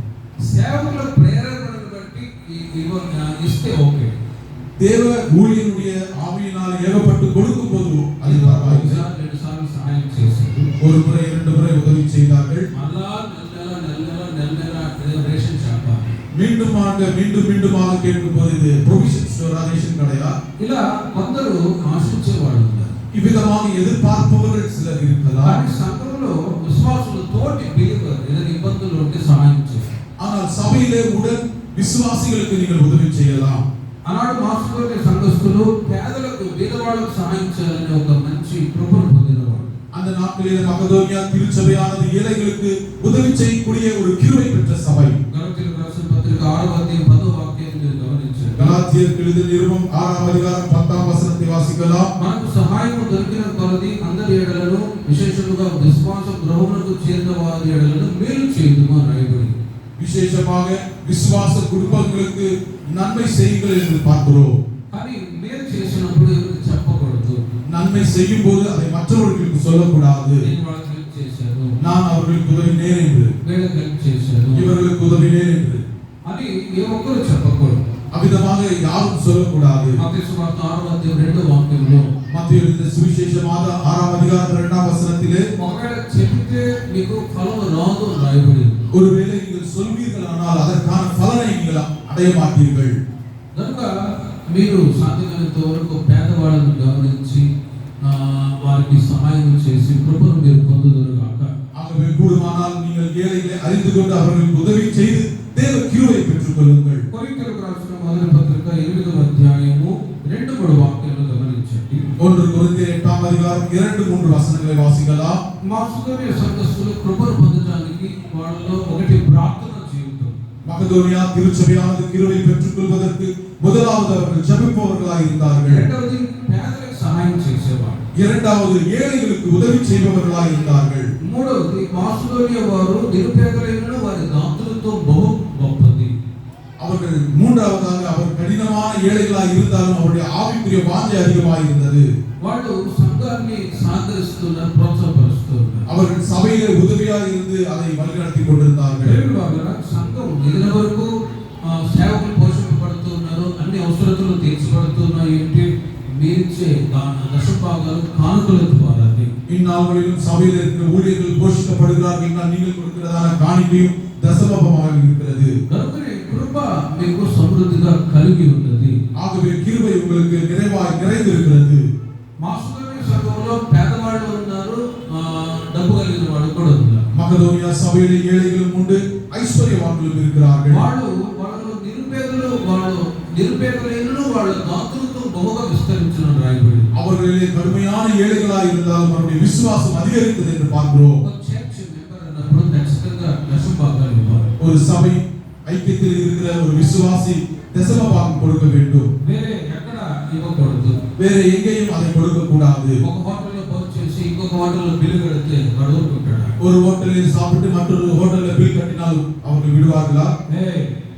వాయువుడు డబ్బు కట్టాడు, வந்து மரியாதை பணத்தை கட்டு என்று சொல்வார்கள். ఏ హోటల్లో భోజనం చేస్తామో ఆ హోటల్లోనే బిల్లు కట్టాలి. எந்த ஹோட்டலில் புசிக்கிறீர்களோ அங்கேயே பில் கட்ட வேண்டும். ఈ హోటల్లో ఇక్కడ మీరు ఆత్మీయ ఆహారాన్ని భుజిస్తూ ఉన్నప్పుడు మీ దశభాగాలు ఇక్కడే సేవకులు. ஆவிக்குரிய ரீதியாக நீங்கள் இங்கே பலப்படும் போது இங்கே நீங்கள் அதை செய்ய வேண்டும். వేరే చోట ఎక్కడ ఇవ్వకూడదు. வேற இடத்திலே அதை கொடுக்க கூடாது. తద్వారా నా దేవుడు మీకు ప్రతిఫలాన్ని దయచేయుదుగాక. அதனாலே தேவன் உங்களுக்கு பிரதிபலனை கொடுப்பாராக. లూకాసు వార్త 21వ అధ్యాయం 1వ వాక్యాన్ని గమనించండి. லூக்கா எழுதின சுவிசேஷம் 21వ அதிகாரம் 1వ వచనத்தை பார்க்கலாம். ఐశ్వర్యవంతులు వాళ్ళకు కలిగిన దాంట్లో దేవునికి కానుక వేస్తూ వచ్చారు. ஐஸ்வர்யவான்கள் தமக்கு உண்டானவற்றிலே அவர்கள் காணிக்கையிட்டார்கள். కానీ బీద విధవరాలు తనకు కలిగిన జీవనమంతయు వేసినని వారితో చెప్పారు యేసుక్రీస్తు. ஆனால் ஏழையான விதவையோ தனக்கு உண்டானதிலே ஜீவனுக்கு உண்டானதிலே கொடுத்தார் என்று பார்க்கிறோம். బీద విధవరాలు ఒకవేళ వేసి ఉండకపోవచ్చు, ஏழை விதவையானவர்கள் போடாமல் இருந்திருக்கலாம். కానీ ఆమె లేమిలో కూడా 2 కాసులు తీసుకొని దేవునికి వేస్తే తద్వారా ప్రతిఫలాన్ని పొంది அவருக்கு இருந்ததான ஜீவனுக்கு ஆதாரமாக இருந்ததான அதையும் காணிக்கையிட்டு பலனை பெற்றுக் கொண்டார். నేను కూడా ఒక ఇంటికి వెళ్ళి ప్రార్థన చేశాను. ஒரு விதமாக ஒரு குடும்பத்திற்கு போய் அங்கே ஜெபித்திருந்தேன். వాళ్ళు గుడిసెలో ఉంటారు. அவர்கள் குடிசையில் இருந்தார்கள். వాళ్ళ పరిస్థితిని చూసి ప్రార్థన చేశాను, కానుక ఇచ్చాను. அவருடைய நிலவரத்தை பார்த்து ஜெபித்தேன். அவர்கள் காணிக்கை கொடுத்தார்கள். నేను అన్నాను వదిలేమా. நான் சொன்னேன் வேண்டாமா, வேண்டாம் வேண்டாம் என்று சொன்னேன். సేవకులు ఇంటికి వచ్చారు, ఖచ్చితంగా కానుక ఇవ్వాలి, ప్రార్థన చేశారు కదా అనే ఒక భక్తి వాళ్ళలో ఉన్నది. ஊழியர்கள் வந்தார்கள், ஜெபித்தார்கள், அவர்களுக்கு காணிக்கை கொடுக்க வேண்டும் என்கிற ஒரு விசுவாசம் அவர்களுக்குள் காணப்பட்டது. వాళ్ళు పేదరికంలో ఉన్నారని నేను వద్దాను. அவர்கள் கடின ஏழைத்தனமாக இருக்கிறார் என்று சொல்லி வேண்டாம் என்று சொன்னேன். వాళ్ళు అన్నది పాస్టర్ గారు మీకు కాదు దేవుడికి అన్నారు. அவர்கள் சொன்னார்கள், பாஸ்டர் நாங்கள் உங்களுக்கு கொடுக்கல, தேவனுக்கு கொடுத்தோம் என்று சொன்னார். నాకు సిగ్గు, எனக்கு அது வெட்கமா இருந்தது. చూడండి నేను దేవునికి ఇస్తే దేవుడు ప్రతిఫలం ఇస్తాడని ఒక విశ్వాసం ఆమెలో ఉంది. நான் தேவனுக்கு கொடுத்தால் தேவன் எனக்கு கொடுப்பார் என்கிற விசுவாசம் அவரிலே காணப்பட்டது. పేదల విధవరాలు కూడా అలాగే నిరుపేద స్థితిలో ఉన్నా కూడా ఆమె జీవనమంతి వేసినని యేసయ్య చెప్పాడు. ஏழை விதவையாய் இருந்தவள் தனக்கு ஜீவனுக்கு உண்டானதை தேவனுக்கு கொடுத்தாள் என்று பார்க்கிறோம். కొన్నిసార్లు కుటుంబాల్లో కొందరు భార్య భర్త సమ్మతి లేకుండా ఇచ్చేవాళ్ళు కూడా ఉన్నారు. சில சமயத்திலே குடும்பத்திலே கணவன் மனைவிக்கு அறியாமல் கொடுப்பவர்களும் உண்டு. కానీ ప్రేమ వల్ల ఈ రోజు వరకు పరిచర్య సేవకులు పోషింపబడుతున్నారంటే మీరు ఇచ్చే కానుకలు దశమ భాగాలు. இந்நாவரிலும் ஊழியர்கள் போஷிக்கப்படுகிறார் என்றால் நீங்கள் கொடுக்கிற காணிக்கைகளும் தசம பாகங்களாக இருக்கிறது. ఆ అనుభవాన్ని మీరు కాచుకుంటూ రావాలి. அந்த அனுபவத்தை நீங்கள் காத்துக்கொள்ள வேண்டும். దేవుని ద్వారా వెంపర పొందాలనే ఆలోచన మీకు ఉండాలి. தேவனாலே நீங்கள் வெற்றி கொள்ள வேண்டும் என்ற யோசனை உங்களுக்கு இருக்க வேண்டும். విసిరితనముగా ఇక ధారాళముగా ఇవ్వాలని రాయబడి விசிறித்தனமாய் கொடுக்காமல் தாராளமாய் கொடுக்க வேண்டும் என்று எழுதப்பட்டிருக்கிறது. యేసు గారు కూడా ఒకసారి చెప్పారు. ఒక ఫ్యాన్ వెలిగించింది. ஒரு முறை நான் சொல்லியிருந்தேன், ஒரு ஸ்திரீ ஒரு ஃபேனை கொடுத்தார்கள். ఫ్యాన్కి మరియమ్మ అని పేరు రాసి పెట్టారు. அந்த ஃபேனிலே மரியம்மாள் என்ற பெயரை ఆ ఫ్యాన్ మీదే కూర్చోలేదు. அந்த ஃபேன் கீழே உட்கார்வார்கள். నా ఫ్యాన్ జరగ నా ఫ్యాన్ అని కూర్చోలేదు. என்னுடைய ஃபேன் நீ தள்ளி போய் உட்கார் என்று சொல்வார்கள். కొద్ది రోజులకి అది ఏదో గంగా ఫ్యానో ఏదో డెలిషన్ తీసుకొచ్చింది. அவங்க ஏதோ ஒரு டெல்லி லோக்கல் ஃபேன் வாங்கி கொடுத்திருந்தார்கள். చూడండి, ఇచ్చేటప్పుడు కూడా ఆ దేవునికి ఇచ్చేటప్పుడు బ్రాండెడ్ ఇవ్వాలి. தேவனுக்கு கொடுக்கும்போது விசேஷித்தது தரமானதை கொடுக்க வேண்டும். కొందరు హీనమైన వాటిని సమర్పించాలని ఇష్టపడతారు. சிலர் லோக்கலான குறைவானதை கொடுக்க வேண்டும் என்று நினைப்பார்கள். సామెతల గ్రంథం 11వ అధ్యాయం 25వ వాక్యంలో நீதிமொழிகள் 11ஆம் அதிகாரம் 25ஆம் வசனத்திலே ఔదార్యము గల వారు పుష్టి నొందుదురు, నీళ్లు పోయి వారికి నీళ్లు పోయబడును రాయబడింది. விஸ்தாரமாய் தண்ணீரை ஊற்றுபவர்கள் கொடுக்கப்படும் என்று எழுதப்பட்டிருக்கிறது. ఔదార్యము గల వారు పుష్టి నొందుదురు. கஞ்சத்தனமாய் இருக்கிறவர்கள் பிசினியாய் இருப்பவர்கள் ఆమె ఏం చేసిందంటే ఆ ఫ్యాన్ కింద కూర్చోలేదు. அவர்கள் என்ன செய்த அந்த ஃபேனின் கீழேயே உட்கார்ந்தார்கள். కొద్ది రోజులకి బోల్ట్ లూజ్ అయ్యి ఆమె గుడిగిలిపోయింది. சில நாள் அந்த போல்ட் லூஸ் ஆயிட்டு அவங்களுடைய தலைமையிலே விழுந்தது. 20 కోట్లు పడ్డాయి. 20 ஸ்டிச்சிங் போடப்பட்டது. నా ఫ్యాన్ నా ఫ్యాన్ నా ఫ్యాన్ అని ఆ ఫ్యాన్ కింద కూర్చున్నారు. என்னுடைய ஃபேன் என்று சொல்லி அந்த ஃபேனின் கீழே உட்கார்ந்தார்கள். ఫ్రీ విల్ ఆఫరింగ్ మీరు మనస్ఫూర్తిగా దేవునికి ఇవ్వండి. நீங்கள் மனதார தேவனுக்கு கொடுங்கள். ఒకసారి ఒక పెద్ద ఆయన అన్నాడు, అయ్యా మా భార్య ఒప్పుకోదయ్యా నా దశభాగం ఇవ్వడము అని. ஒரு முறை ஒருவருடைய மனைவி ஒருத்தர் சொன்னார், என்னுடைய மனைவி ஒற்றுக்கொள்ள மாட்டார்கள் என்று சொன்னார்கள். వద్దండి, మనస్ఫూర్తిగా ఇవ్వాలి కానీ మీరు బలవంతం ఇవ్వవద్దు. దేవుడు కూడా ఇష్టపడాడు. தேவனுக்கு கொடுப்பதிலே நீங்கள் மனதார கொடுக்க வேண்டும், மன கஷ்டத்தோடு கொடுக்காதீர்கள் என்று சொன்னேன். మనస్ఫూర్తిగా అది ఫ్రీ విల్ ఆఫరింగ్ అని రాయబడి மனதார நீங்கள் கொடுக்க வேண்டும். వీటి గురించి నేను ఎక్కువ చెప్పని ఇష్టపడను. இதை குறித்து அதிகமாக சொல்ல நான் விருப்பப்படவில்லை. ఎందుకంటే సంఘంలో చాలా మంది నమ్మకంగా ఉన్నారు. ஏனென்றால் சபையிலே அநேகர் நம்பகத்துக்குரியவர்களாக இருக்கிறீர்கள். తెల్లదొరలైనా నల్లదొరలైనా మీరే. வெள்ளைக்காரரானாலும் கருப்பார்களானாலும் நீங்கள் தான். మనకి ఎవరు వేరే దొరలు లేరు. எங்களுக்கு வேற ஒரு ஆதாயம் கிடையாது. దేవునికి మహిమ కలుగును గాక. தேவனுக்கு மகிமை உண்டாவதாக. కొరింథీయులకు రాసిన 2వ పత్రిక 8వ అధ్యాయం 2వ వాక్యంలో 2 கொரிந்தியர் 8ஆம் வசனத்திலே 8వ అధ్యాయం 2వ వాక్యంలో 8ஆம் அதிகாரம் 2ஆம் வசனத்திலே వారు శ్రమలందు కూడా అత్యధికముగా సంతోషించిరి అనే మాట రాయబడింది. அவர்கள் மிகுந்த உபத்திரவத்திலும் கொடிய வறுமையிலும் சந்தோஷித்தார்கள் என்று మాసిదోనియా సంఘస్థుల వలె ప్రార్థనా జీవితము కలిగి కృపను ప్రతి ఒక్కరూ పొందుదురు గాక. மக்கதோனியா சபையைப் போல நீங்கள் கிருபை பெற்று ஜெபத்திலே வளர்வீர்களாக. పేదలకు సహాయం చేసే మంచి సుగుణాన్ని పొందుకొని కృపను పొందుదురు గాక. ஏழைகளுக்கு உதவி செய்யக்கூடிய நல்ல ஒரு குணாசியங்களை பெற்றுக் கொள்வீர்களாக. నిరుపేదలైన వారి దాతృత్వం బహుగా విస్తరించినట్లుగా దేవుని ద్వారా మీరు వెప్పును ఘనతను మీరు పొందుదురు గాక. கடின ஏழையாய் இருந்தாலும் தேவ கிருபையிலே வளருவீர்களாக. నాలుగవది, వారు శ్రమల్లో కూడా ప్రభువును ఆనందించారు. நான்காவது, அவர்கள் உபத்திரவத்திலும் தேவனுக்குள்ளாய் சந்தோஷித்தார்கள் என்று பார்க்கிறோம். ప్రియమైన వారలారా, వాక్యంలో రాయబడి ఉంటుంది, దేవుని ప్రజలకు కష్టాలు ఉంటాయి, శ్రమలు కూడా ఉంటాయి. தேவனுடைய ஜனங்களுக்கு கஷ்டங்களும் துன்பங்களும் இருக்கும் என்று வேதம் சொல்கிறது. కానీ ప్రారంభ దశలో ప్రభు మార్గంలో నడుస్తూ ఉన్నప్పుడు మీకు కష్టాలు వచ్చినప్పుడు தேவனுடைய வழியிலே நடக்கும்போது உங்களுக்கு அநேக துன்பங்கள் நடைபெறும் போது మీ ప్రార్థన ద్వారా సంఘ సహవాసం ద్వారా ఆ శ్రమల నుంచి విడుదల పొందండి. நீங்கள் ஜெப ஐக்கியத்திலும் ஜெபத்திலும் தேவ சபையில் ஐக்கியமாய் இருக்கும்போது அந்த துன்பத்திலிருந்து தேவன் விடுதலை தருவார். సమస్యకి పరిష్కారం లోక సంబంధమైన మనుషుల దగ్గర ఎక్కడో కాదు. நம்முடைய பிரச்சனைகளுக்கு பதில் உலகத்தில் இருக்கிறவனால வராது. 16వ కీర్తన 11 చరణాన్ని మీరు గమనిస్తే సంగీతం 16వ అధికారం 11వ వచనాన్ని பார்க்கும்போது నీ సన్నిధిని సంపూర్ణ సంతోషం కలుగు, నీ కుడి చేతిలో నిత్యము సుఖములు కలుగు అని రాయబడింది. உம்முடைய சமூகத்திலே பரிபூரண சந்தோஷம், உம்முடைய வலது கரத்திலே ஆரோக்கியம் உண்டு என்று எழுதப்பட்டிருக்கிறது. హన్నా సంతానం లేకుండా దుఃఖంతో వచ్చింది. హన్నా அவளுக்கு சந்தானம் இல்லாமல் துக்கத்தோடு தேவ சபைக்கு வந்தார். కానీ దేవుని మందిరంలో కన్నీళ్లతో ప్రార్థన చేసుకొని వెళ్ళిన నాటి నుండి ఆమె దుఃఖముఖిగా లేదు. సమాధానం గట్టిగా தேவ சமூகத்தில் దుఃఖం పోయిவிட்டது. దేవుని సన్నిధికి వచ్చి మీరు ప్రార్థన చేసుకొని వెళ్ళిన నాటి నుండి దేవుని సన్నిధికి வந்து நீங்கள் ஜெபிக்கும் பொழுது మీరు అనుకోవచ్చు, వస్తున్నాను వెళ్తున్నాను, నాకు దేవుడు ఏమీ చేస్తున్నాడు. நீங்கள் நினைத்துக் கொள்ளலாம், நான் வருகிறேன் போகிறேன், தேவன் எனக்கு என்ன நன்மை செய்தார் என்று நினைக்கலாம். కానీ మీరు ఇక్కడికి వచ్చి ప్రార్థన చేసుకొని వెళ్ళడం ద్వారా దానికి తగిన ప్రతిఫలాన్ని ఉన్నతిని మీరు గుర్తెరగాలి. நீங்கள் இங்கே வந்து ஜெபித்துக் கொண்டு போகும்போது அதுக்கான பிரதிபலன் இருக்கிறது என்று நீங்கள் விசுவாசிக்க வேண்டும். ఒక సమయం వస్తుంది, ஒரு நேரம் வரும். మీరు ఇక్కడికి వచ్చినప్పుడు ఏదైనా ఒక విషయం గురించి ప్రార్థన చేస్తూ ఉంటారు. இங்கே நீங்கள் வந்தபோது நீங்கள் உங்களுடைய இருதயத்திலே ஒரு விஷயத்துக்காக ஜெபித்திருக்கலாம். కానీ ఒక సర్టెన్ టైం వస్తుంది, அதற்கான நேரம் வரும் பொழுது అన్నా ఏటేట ప్రార్థన చేసుకొని వెళ్తూ ఉంది. அன்னால் வருடம் வந்து ஜெபித்துக் கொண்டு போய் கொண்டிருந்தால் భర్త ఇంకొక వివాహం చేసుకున్నాడు. தன்னுடைய புருஷனான மற்றொரு ஸ்திரியை விவாகம் பண்ணி கொண்டார்கள். ఆమెకు పిల్లలు ఉన్నారు, ఈమెకు పిల్లలు లేరు. அவர்களுக்கு குழந்தை பெற்றுக் கொண்டார்கள், இவளுக்கு பிள்ளை இல்லாமல் இருந்தது. శ్రమ ఎక్కువైపోయింది, இன்னும் பிரச்சனை அதிகரித்துக் கொண்டிருந்தது. ఆమె గొడవాడుతుంది, அவள் சண்டை போட்டுக் கொண்டிருக்கிறார், తిడుతుంది. மலடியே என்று திட்டிக் கொண்டிருக்கிறார். కానీ దేవుని మీద ఉంచిన విశ్వాసాన్ని ఆమె పోగొట్టుకున్నదా అంటే పోగొట్టుకోలేదు. ஆனால் தேவன் மீது வைத்துக் கொண்டிருந்த விசுவாசத்தை இழந்து விட்டாள் என்று பார்ப்போமானால் அதை தொலைத்துக் கொள்ளவில்லை. ఆమె ఎడతెగక ప్రార్థన చేస్తూనే ఉంది. அவள் இடைவிடாமல் அதற்காக ஜெபித்துக் கொண்டிருந்தாள். మనం కొన్నిసార్లు ఏం చేస్తాం, శ్రమ తీరకపోతే దేవుడు లేడు.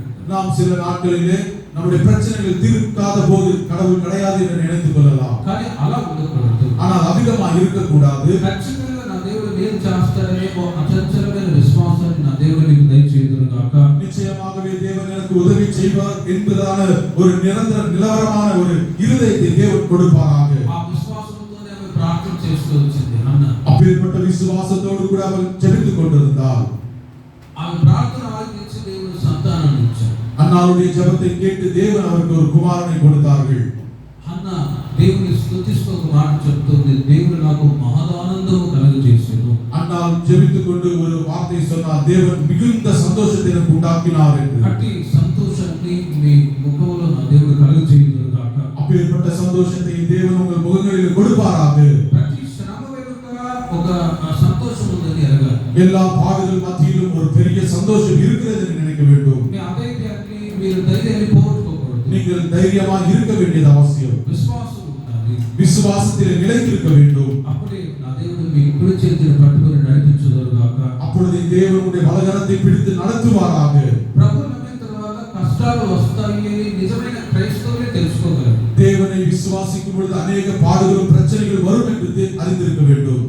అపోస్తలుల కార్యములు 22వ అధ్యాయం 28వ వాక్యంలో அப்போஸ்தலர் 22వ அதிகாரம் 28వ వచనத்திலே ఒకసారి అపోస్తలుడైన పౌలు గారిని ఒక సైనికుడు పట్టుకొని తీసుకెళ్తున్నాడు శ్రమ పెట్టడానికి. ஒருமுறை அப்போஸ்தலனாகிய பவுலை ஒருவன் கைது செய்து கொண்டு போய் கொண்டிருந்தான். అధ్యాయములు మీరు త్వరగా చదువుకోండి. அந்த அதிகாரத்தில் நீங்கள் பிற்பாடு வாசியுங்கள். వారిద్దరి మధ్యలో ఒక డిస్కషన్, அவர்கள் இருவர் మధ్యలో ஒரு பேச்சுவார்த்தை நடைபெற்றது. అక్కడ ఆ సైనికుడు ఒక మాట అంటాడు, నేను ఈ రోమ పౌరసత్వాన్ని పొందడానికి నేను డబ్బులు ఇచ్చాను అన్నాడు. நான் இந்த ரோம அதிகாரத்தை பெற்றுக் கொள்வதற்கு அநேக பணத்தை செலவழித்தேன் என்று சொன்னார். కానీ పౌలు గారు అంటారు, నేను పుట్టుకతోనే రోమియుడను. ஆனால் பவுல் சொல்கிறார், நான் பிறக்கும் போதே ரோமனாக பிறந்திருக்கிறேன் என்று சொன்னார். హల్లెలూయా. ஹல்லேலூயா.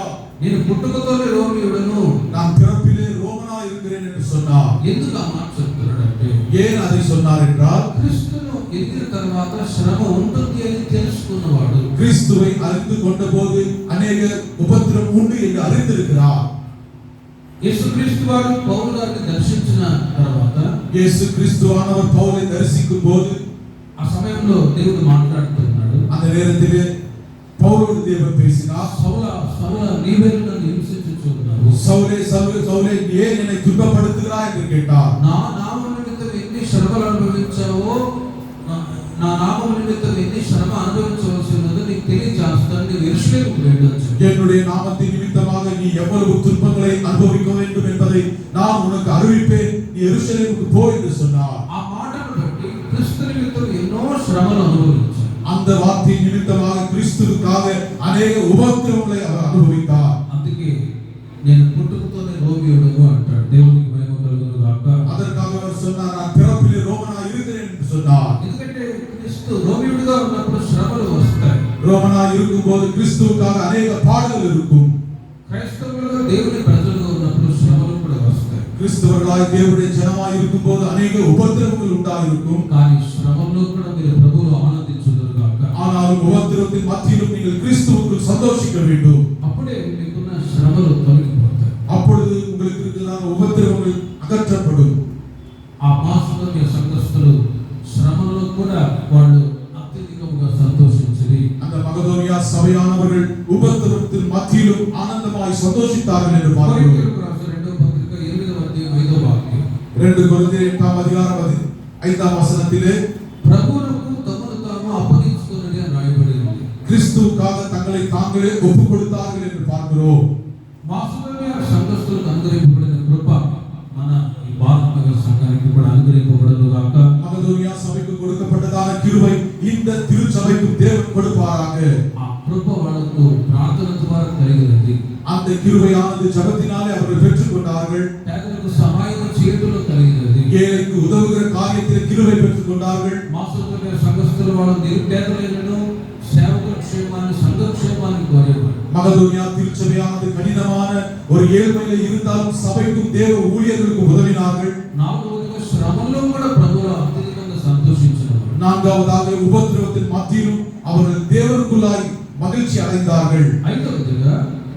ஐந்தாவதாக ప్రభువునకు తమను తాము అప్పగించుకున్నారు. கிறிஸ்துவுக்காக தங்களை தாங்களே ஒப்புக் கொடுத்தார்கள். ఈ మాట అర్థం ఏంటంటే, இந்த வார்த்தைக்கு அர்த்தம் என்னவென்றால், ఇక్కడ వాడు పౌలు గారు సువార్తను చెప్తున్నారు. இங்கே பவுல் சுவிசேஷத்தை அறிவித்துக் கொண்டிருந்தார். సువార్తను విని సంఘంలో చేర్చబడ్డారు. சுவிசேஷத்தை கேட்டவர்கள் சபையிலே ஐக்கியப்பட்டார்கள்.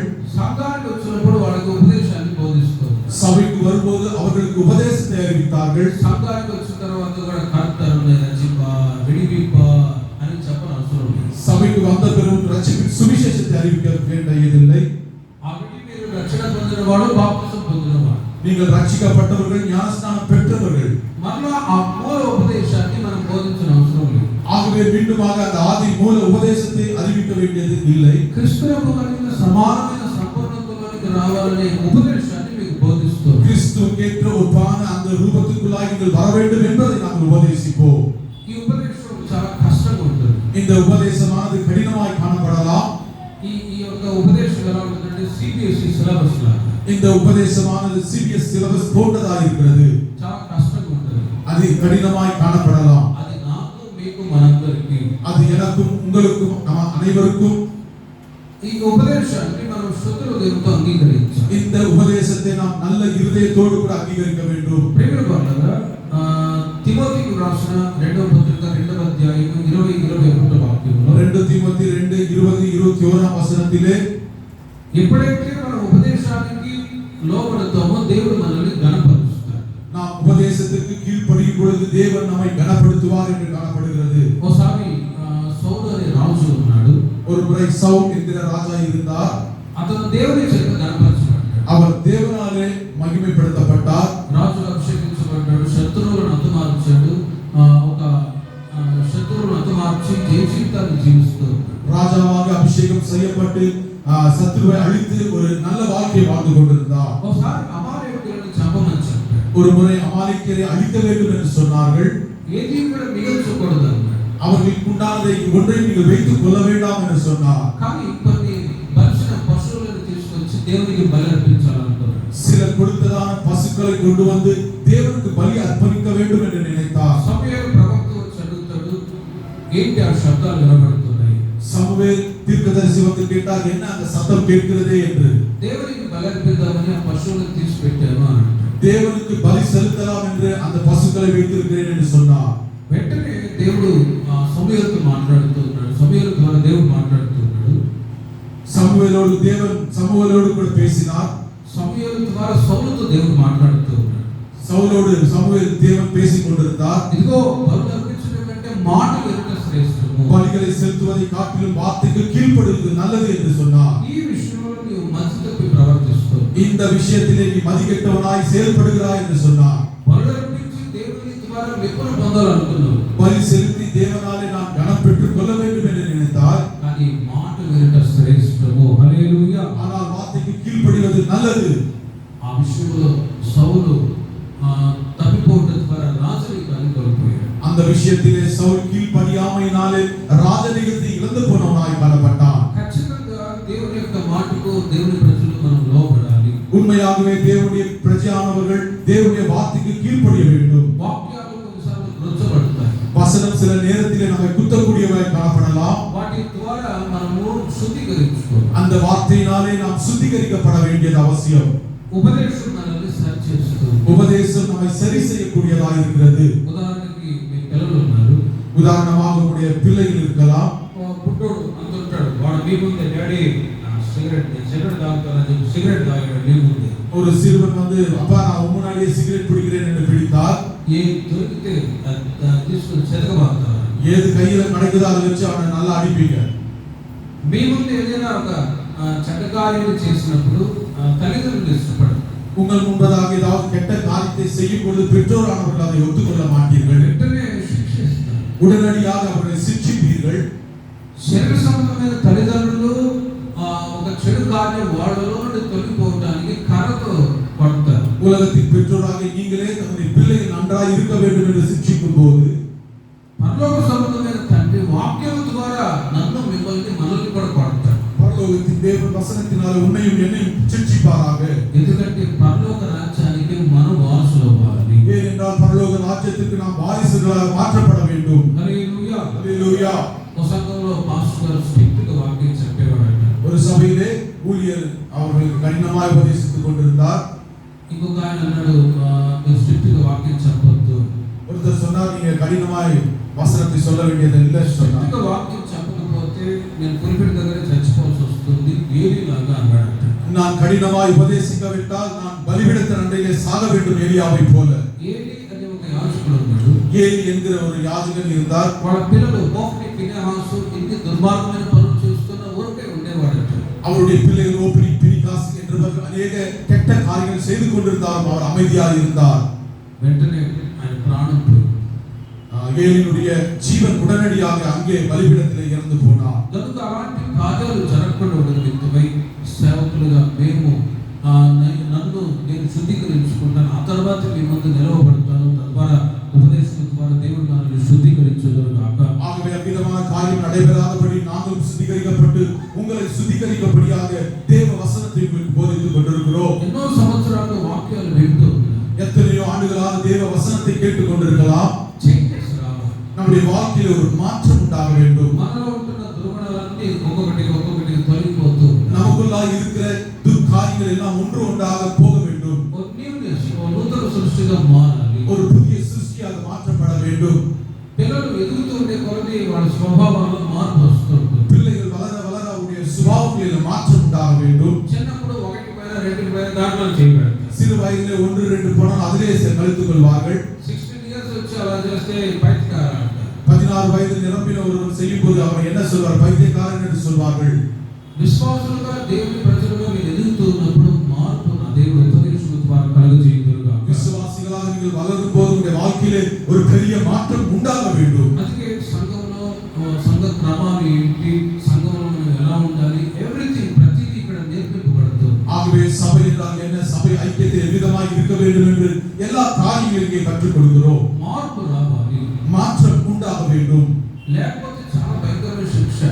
மாற்றம் இல்லாமல் இருந்தால் வாழ்க்கையில் அநேக சிக்ஷைக்குள்ளாய் போக வேண்டியது. రాజుల మొదటి గ్రంథం 11వ అధ్యాయం 9వ వాక్యం మీరు చూడండి. 1 ராஜாக்கள் 11ஆம் அதிகாரம் 9ஆம் வசனத்தை பாருங்கள். అక్కడ సొలొమోను రాజు ఉన్నాడు. அங்கே சாலமோன் ராஜா இருக்கிறார். ఆయనతో దేవుడు మాట్లాడుతూ వచ్చాడు. அவரோடு தேவன் பேசிக் கொண்டிருந்தார். ఒకసారి హెచ్చరించాడు, గద్దించాడు. ஒரு முறை எச்சரித்து அவரை கடிந்து கொண்டார். రెండోసారి కూడా హెచ్చరించి గద్దించాడు. இரண்டாம் முறை அவரை எச்சரித்து கடிந்து கொண்டார். కానీ వినకపోవడం చేత ஆனால் அவர் கேட்காமல் ஆவதினாலே ఆ వాక్యాన్ని మీరు చూడండి. அந்த வசனத்தை பாருங்கள். 1 ராஜாக்கள் 11ஆம் அதிகாரம் 9ஆம் வசனம்.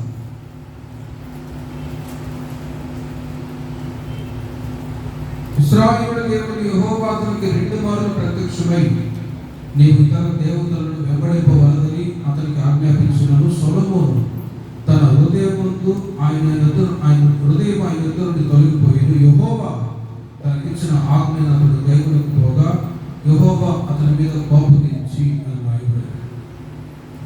దేవుని యొక్క కోపం సొలొమోను మీద రగిలింది. தேவனுடைய கோபமானது சாலமோன் மேல் பற்றி கொண்டது. తద్వారా దేవుని యొక్క శాపం ఎలా వచ్చిందంటే, నేను నీతో చేసిన నా నిబంధనను నా కట్టడలు నీవు ఆచరింపకపోవడం చేత కనుగొన్నాను కనుక నీ రాజ్యం నీకు ఉండకుండా నిశ్చయముగా తీసివేతును. రాజ్యం తొలగిపోయింది. அவருடைய ராஜ்யம் விலகி அகன்று போயிட்டது. ప్రేమ వారలారా, దావీదు నిమిత్తమై ఆ దినముల యందు నేను అలాగ చేయక నీ కుమారుని చేతిలో నుండి దాన్ని తీసివేసేదాను. ముఖ్యంగా రాజ్యం తీసివేయబడింది. ஆகிலும் உன் தகப்பனாகிய தாவீதினின்றும் நான் அதை உன் நாட்களிலே செய்வதில்லை, உன் குமாரனுடைய கையிலிருந்து அதை பிடுங்குவேன். అక్కడికి వాక్యాలను తర్వాత చదువుతారండి. அந்த கீழ்ப்பகுதியில் இந்த வார்த்தையை நீங்கள் வாசிக்கலாம். దేవుని కోపం అతని మీద తగిలింది. தேவனுடைய கோபம் அவனை பற்றி இருந்தது. అందుకే తెలియక చేసిన పాపానికి క్షమాపణ ఉంటుంది, కానీ తెలిసి చేసే పాపానికి క్షమాపణ. ஆகவே தெரியாமல் செய்த பாவத்திற்கு மன்னிப்பு உண்டாகும், தெரிந்து செய்கிற பாவத்திற்கு மன்னிப்பு இல்லை. దేవుని సన్నిధిలో భయముతో వణుకుతూ మనం ప్రవర్తించుదుగాక. தேவனுடைய சபையிலே பயபக்தியோடு நாம் இருப்போமாக. దేవుని యొక్క మాటకు లోబడి నడిచినప్పుడు ఘనతనిమిత్తమైన పాత్రగా వాడబడతాం. தேவனுடைய வார்த்தைக்கு நாம் கீழ்ப்படிந்து இருக்கும்போது நமக்கு கனத்தை உண்டாக்கக்கூடிய பாத்திரமாய் தேவன் மாற்றுவார். தீமோத்தேயுக்கு రాసిన రెండవ పత్రిక 2:20-21లో 2 தீமோத்தேயு 2ஆம் அதிகாரம் 20-21ஆம் வசனத்திலே ఒక గొప్ప ఇంటిలో అనేక పాత్రలు ఉన్నాయి. ஒரு பெரிய வீட்டிலே అనేక பாத்திரங்கள் உண்டு. వెండి పాత్రలు ఉన్నాయి, బంగారు పాత్రలు ఉన్నాయి, பொன் வெள்ளி நிறைந்த பாத்திரங்கள் உண்டு, మట్టి పాత్రలు ఉన్నాయి, மண் பாண்டங்கள் உண்டு, కర్రవి కూడా ఉన్నాయి. அங்கே மரத்தினால் செய்யப்பட்ட பாத்திரங்கள் உண்டு.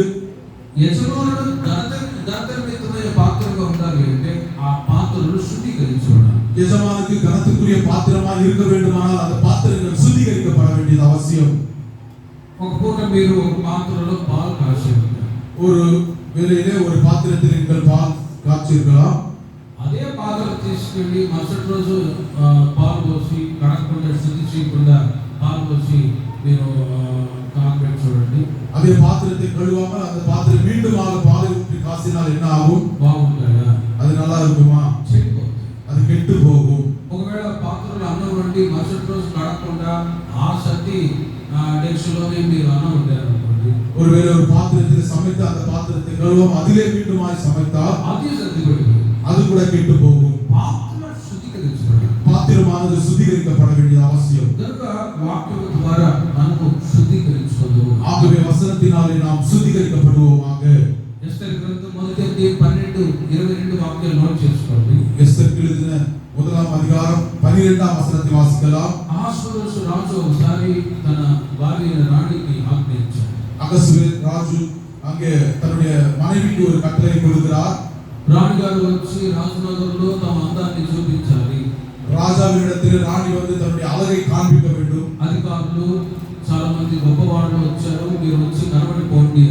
அதிகாரிகள் பெரிய பிரதானிகள் வந்திருக்கிறார்கள், நீங்கள் வந்து இங்கே காண்பிக்கப்பட வேண்டும் என்று சொன்னபோது వెంటనే వస్తి రాణి అనేది நான் வரமாட்டேன், வஸ்தி என்பவர் சொன்னார் நான் வரமாட்டேன் என்று. వెంటనే డైవర్స్, உடனடியாக விவாகரத்து.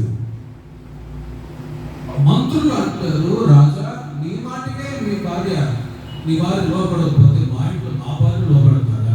மந்திரிமார்கள் சொன்னார்கள், ராஜாவே உம்முடைய வார்த்தைக்கு கீழ்ப்படியவில்லை என்றால் எங்களுடைய வார்த்தைக்கு எங்கள் மனைவிகள் கீழ்ப்படிவார்களா என்று. చూడండి, మాట వెనకపోవడం ద్వారా ఎంత ప్రమాదం. பாருங்கள், வார்த்தைக்கு கீழ்ப்படியாததினால எவ்வளவு பிரச்சனை. కనుక మనుషుల మాటలకు లోబడినప్పుడే కుటుంబాలు గొడవలు వస్తాయి. மனுஷனுடைய வார்த்தைக்கு கீழ்ப்படியாத போது குடும்பத்தில் அநேக பிரச்சனைகள் உண்டாகும். భార్య భర్త మాట వినప్పుడు సమస్యలు వస్తాయి. கணவனுடைய வார்த்தையை மனைவி கேளாத போது அநேக பிரச்சனைகள் உண்டாகும். అందుకే కుటుంబంలో భర్తకి స్త్రీ లోబడి ఉండాలి, పురుషుడు భార్యను ప్రేమించాలని రాదు. ஆகவே கணவனுக்கு மனைவி கீழ்ப்படிய வேண்டும், மனைவி கணவன் நேசிக்க வேண்டும் என்று வேதம் சொல்கிறது. లోబడటం ద్వారా ఆశీర్వాదం. கீழ்ப்படிதலினாலே ஆசீர்வதிக்கப்படுவீர்கள். దేవుని యొక్క మాటలు మనలో ఉండడం ద్వారా పరమ సియోను యెరూషలేము పట్టణానికి మనం చేరుదుముగాక. தேவனுடைய வார்த்தைக்கு நாம் கீழ்ப்படியும் பொழுது பரலோகத்திலே சியோனிலே எருசலேமிலே நாம் சேர்க்கப்படுவோம். ఆనాడు మాసులోని సంఘస్థులకు ఉపదేశాన్ని చెప్తున్నప్పుడు వాళ్ళు లోబడ్డారు. அந்நாளிலே மகதோனியா திருச்சபைக்கு உபதேசத்தை சொன்னபோது அவர்கள் அந்த வார்த்தைக்கு கீழ்ப்படிந்தார்கள். అట్టచ్చినట్టు చెట్టు ఉంటుంది, ఆ తాకగానే అని ముడుచుకుంటారు. தொட்டால் சுருங்கி என்கிற ஒரு செடி உண்டு, அதை தொடும்போது அது சுருங்கிவிடும். అలా ముడుచుకోకూడదు. அவ்விதமாய் நாம் இருக்கக்கூடாது. టచ్చినట్టు చెట్టు చూశారు, தொட்டால் சுருங்கி అలా ఆ టచ్ చేయగానే ఆ ఆకులు అవన్నీ ఒక్కసారి అలాగే ముడుచుకుంటారు. మూతి ముడుచుకోకపోయేటట్లు ఉంటుంది. அந்த செடியை தொடும்போது அது சுருங்கி போகும். அது முகத்தை சுருங்கி கூடாது. కనుక ఉపదేశం చాలా కఠినంగా ఉంటుంది. ஆகவே உபதேசம் கடினமாய் காணப்படும். వాక్యాలు గుర్చబడితే வசனமானது குத்தப்படும். కనుక ఆ వాక్యానికి మనం లోబడితేనే ఆశీర్వాదం. ஆகவே அந்த வார்த்தைக்கு நாம் கீழ்ப்படியும் போது ஆசீர்வதிக்கப்படுவோம். ఆదాముతో ఒకే మాట అన్నాడు. ఉపదేశం మొట్టమొదట ఏదెను తోటలో బోధింపబడింది. ஆதாம் ஏவாளுக்கு ஏதேன் தோட்டத்திலே ஒரே ஒரு உபதேசம் கொடுக்கப்பட்டது. ఆ పంటను తినవద్దు, அந்த பழத்தை நீங்கள் சாப்பிடக்கூடாது என்று. ఏదైతే తినవద్దు అలా చేయవద్దు అంటారో మనిషి అదే చేస్తాడు. ஏது செய்யக்கூடாது என்று சொல்வோமோ மனிதனானவன் அதையே செய்ய வேண்டும் என்று நினைப்பான். అవిధేయత ద్వారా సర్వ సృష్టి శాపకంగా మారిపోయింది. கீழ்ப்படியாமையினாலே எல்லா சிருஷ்டியும் சாபத்திற்குள்ளாக மாற்றப்பட்டது. నాకు యేసుక్రీస్తు విధేయత చూపాడు. ఆ విధేయత మనం కూడా దేవుని మీద చూపగలిగితే నిశ్చయంగా దేవుని యొక్క రాజ్యానికి మనం వారసులు అవుతాముగాక.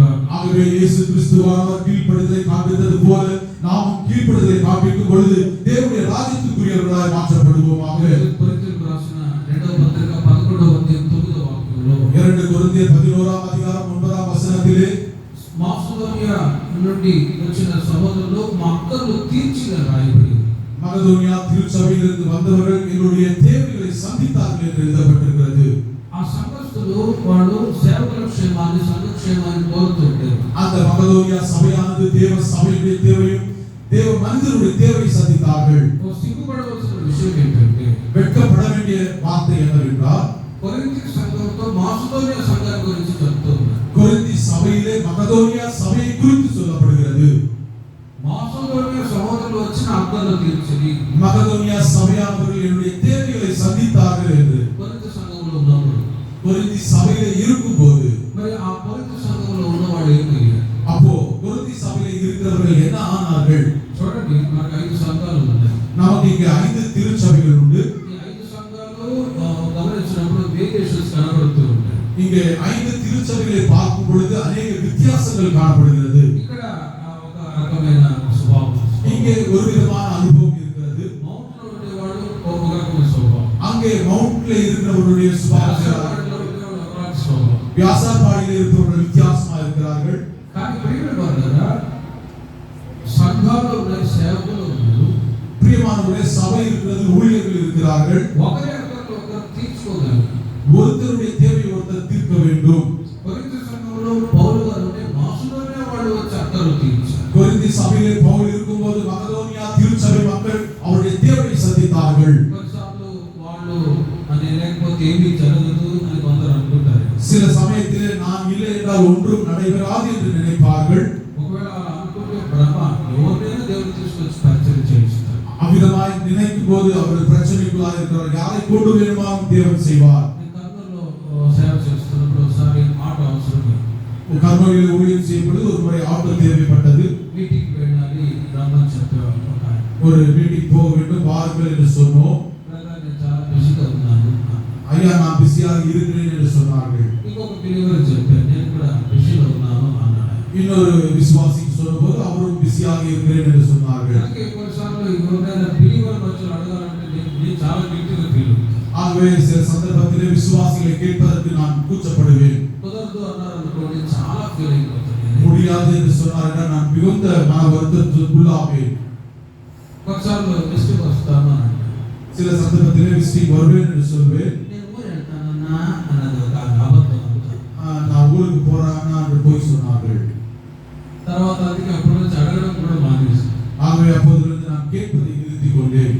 ఒక లోకస్తుడు శివ నేను ఆటో అర్జెంట్ చూస్తారా, మీటింగ్ రావాలంటే సార్ వస్తాను సార్ అని అన్నిడు వస్తారు. ஒரு அவிசுவாசியான ஒருத்தரை கேட்கும் பொழுது வீட்டுக்கு போன உடனடியாக அவர் வந்தார். చూడండి ఇలా కొన్నిసార్లు మనం అనుకుంటాం మనం లేకపోతే ఏం జరగదు, இவ்விதமா நாமும் சில நேரத்தில் நினைக்கலாம், நான் இல்லைன்னா ஒன்றும் நடக்காது என்று நினைக்கலாம். సేవకులు ఏమీ చేయలేదు, ஊழியர்கள் ஒன்றும் செய்ய முடியாது என்று நினைக்கலாம். కానీ సేవ నాది కాదు మీది కాదు దేవునిది.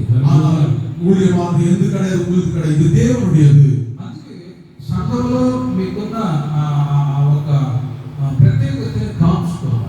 ஆகவே சபையிலே உங்களுக்கு இருக்கிறதான அந்த விசேஷத்தை நீங்கள் காத்துக்கொள்ள வேண்டும். సౌండ్ సిస్టమ్ పిల్లలు పెడుతూ ఉంటారు, சவுண்ட் சிஸ்டத்திலே பிள்ளைகள் இருக்கிறார்கள், ఆ పరిచయం వాడు కాంచుకోవాలి. அந்த ஊழியத்தை அவர்கள் காத்துக்கொள்ள வேண்டும். సంఘంలో పరిచయం చేసేవాడు ఉన్నారు, சபையிலே ஊழியம் செய்பவர்கள் இருக்கிறார்கள், కంటిన్యూగా చేస్తూ రావాలి. அதை தொடர்ந்து செய்ய வேண்டும். ఏ చిన్న పెద్ద చిన్న పనులే పెద్ద పెద్ద పనులే ఉండవు, எந்த சிறிய வேலை செய்தாலும் కానీ ఆ పని మీకు ఇచ్చిన ఒక ప్రత్యేకతని సంఘంలో కాంచుకోవాలి. உங்களுக்கு கொடுக்கப்பட்டதான அந்த வேலையை நீங்கள் காத்துக்கொள்ள வேண்டும். నాకంటే తోటి విశ్వాసి గొప్పవాడు అని ఎంచి చేయాలి. என்னை விட என்னுடைய சகோதரர்கள் மிகுந்த பெரியவர்கள் என்று நினைத்து செய்ய வேண்டும். అందరితో ఐక్యత చాలా అవసరం. அதனாலே சபையில ஐக்கியம் முக்கியமாக இருக்கிறது. అందరూ అవసరమే నాకు. சபையில எல்லோரும் தேவைப்படுவார்கள். ఒక చోట నేను ట్రాన్స్ఫర్ అయిపోయాను, ஒரு இடத்துல டிரான்ஸ்ஃபர் ஆகி போனேன். ఒక సహోదరుడు అన్ని చూపించాడు, ఒక ఇల్లు చూపించాడు. ఒక సహోదరుడు డిస్ట్రిక్ట్ తీసుకెళ్ళాడు, ஒரு சகோதரன் விசிட்டிங் போட்டு போயிருந்தார். అన్ని ఇల్లు ఒక ఏరియాలో చూపించాడు, ఒక ఇల్లు చూపించాడు.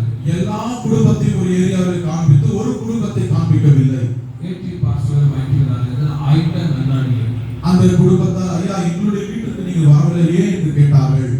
ఆయన అంటాడు, వాడు మంచోడు కాదులేనా. அந்த பிரிவு சொல்றாரு, ஆனா அவங்க நல்லவன் கிடையாது அப்படின்னு சொன்னாரு.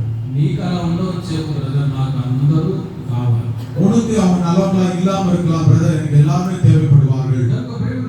సంఘంలో ఒకరి మధ్యలో ఒక అసమాధానాలు ఉండవచ్చు, சபையிலே ஒருத்தர் மத்தியில் ஒருத்தருக்கு விரோதங்கள் இருக்கலாம். కోపపడి దాన్ని పాపము చేయకూడదు, கோபப்பட்டு நீங்கள் பாவம் செய்யாதீர்கள் என்று வேதம் சொல்கிறது. ఆత్మ కలిగించే ఐక్యతను కాంచుకోవాలి. ஆவியினாலே உண்டாகிற ஐக்கியத்தை நீங்கள் காத்துக்கொள்ள வேண்டும். కనుక సాధ్యమైనంత వరకు అందరితో మీరు సమాధానంగా ఉండడం వాక్యం చెప్తుంది. ஆகவே சாத்தியமான கூடுமான அளவு எல்லோரோடும் சமாதானமாக இருங்கள். అట్టి సంఘం మాస్టోనియా సంఘం, அப்பேற்பட்ட சபையானது மக்கதோனியா சபை. అలా ఉన్నప్పుడు సంఘంలో ఎలాంటి సమస్యలు రావు. அவ்விதமாக இருக்கும்போது சபையில எந்த ஒரு பிரச்சனையும் இருக்காது. ఆనాడు మాస్టోనియా సంఘస్థులు సంఘ క్షేమాన్ని కోరేవారు. அந்நாளிலே மக்கதோனியா சபையானது சபையின் க்ஷேமத்தை விரும்பினார்கள். సేవకుల క్షేమాన్ని కోరేవారు.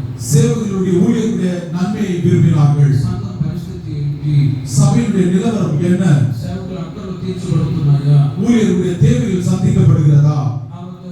సోదరు అన్నయ్య నేను మంచి మంచి తిండి తింటారన్నయ్య అన్నది. ஒரு முறை சொன்னா, நீங்க நல்ல நல்ல வெரைட்டி சாப்பிடுவீங்கன்னு சொன்னாங்க. అక్క మీరు వచ్చేస్తుంటారండి, రెండు దేవుడు సేవక அக்கா நீங்களும் வந்து ஊழியத்துல வாங்க, நீங்களும் வந்து அதை அனுபவிங்க சொன்னோம். ఒంగోలు బ్రాహ్మణులేనా, ஐயா நான் வரமாட்டேயான்னு சொன்னாங்க. ఎన్నో పరిస్థితుల్లో ఆహారం లేని పరిస్థితుల్లో కూడా పరిచయం చేసిన రోజులు, அநேக உணவு இல்லாத நேரத்திலும் நாங்கள் ஊழியம் செய்தது உண்டு. అక్కర్లు అవసరంతో తీర్చబడుతున్నాయి మీ ద్వారానే. அநேக தேவைகள் சந்திக்கப்படுகிறது உங்களால் மாத்திரமே. எங்களுக்கு జలసితో కాకుండా மன வருத்தத்தோடு அல்ல, மன விஸ்தாரமா நன்மையோடு கூட கொடுக்க வேண்டும். సంఘం బాగుండాలి, సేవకులు క్షేమంగా ఉండాలి, சபை நல்லா இருக்க வேண்டும், சபை விருத்தி அடைய வேண்டும் என்று சொல்லி ఆ ఒక మంచి ఆలోచనతోనే మీరు ఉంటారు. அப்பேற்பட்ட ஒரு நல்ல யோசனையோடு இருக்க வேண்டும். అప్పుడే సంఘపు సన్నిధులు విశాలపరచబడతాయి. அப்பொழுதுதான் சபையானது விஸ்தரிக்கும். ప్రభు వచ్చినప్పుడు ఆయన ఎదుట మనం ధైర్యంగా నిలవగలము. தேவன் வரும்போது அவரிடத்திலே நாம் தைரியமாக நிற்கக்கூடியவர்களாய் காணப்படலாம். అట్టి కృప నా దేవుడు మీ అందరికీ దయచేయుదురుగాక. அப்பேற்பட்ட கிருபையை தேவன் உங்கள் அனைவருக்கும் கொடுப்பாராக. ప్రార్థన చేసుకుందాం, ஜெபிக்கலாம்.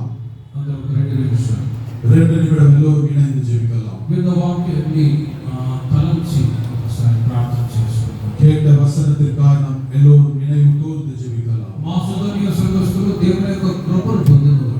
மக்கதோனியா திருச்சபையானது தேவ கிருபையை பெற்றுக்கொண்டது. ప్రభువా, నేను నా పిల్లలు నా సంఘం కృపను పొందిన సంఘముగా, நானும் என் குடும்பமும் என் பிள்ளைகளும் என் சபையும் தேவ கிருபையை பெற்றுக்கொண்டதாய் காணப்படுகிறது. నేను మిమ్మల్ని ఇక్కడికి పిలవలేదు, நான் உங்களை அழைக்கவில்லை, క్రీస్తే సాక్షాత్తు మిమ్మల్ని పిలిచారు. கிறிஸ்து இயேசுவே உங்களை அழைத்திருக்கிறார்.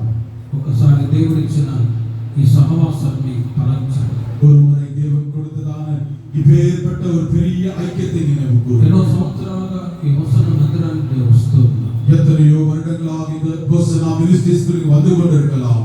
దేవుడే నిన్ను పేరు పెట్టి పిలిచాడు కనుక నువ్వు స్థిరపరచబడ్డావు. தேவனே உன்னை பேர் சொல்லி அழைத்ததினாலே நீ இங்கே நிலைத்திருக்கிறாய். ఈ సహవాసంలో ఉన్న ఆశీర్వాదాన్ని నీవు అనుభవిస్తూ ఉన్నావు. இந்த ஐக்கியத்தில் இருக்கிற ஆசீர்வாதங்களை நீ அனுபவித்துக் கொண்டிருக்கிறாய். ఒక్కొక్కటిగా మీరు తలంచండి. ஒவ்வொன்றாக நீங்கள் நினைவு கூறுங்கள். కారణం కృపయే కారణం. இதற்கான காரணம் கிருபை மாத்திரமே. మాసిదోనియ సంఘస్థులు ప్రార్థించేవారు. மக்கதோனியா திருச்சபை ஜெபிப்பவர்களாய் காணப்பட்டார்கள். విన్న వాక్యం ఒకసారి తలంచండి. கேட்ட வசனத்தை ஒரு விதமாக நீங்கள் நினைவு கூறுங்கள். ప్రభువా నేను ప్రార్థించే విశ్వాసంగా ఉన్నాను.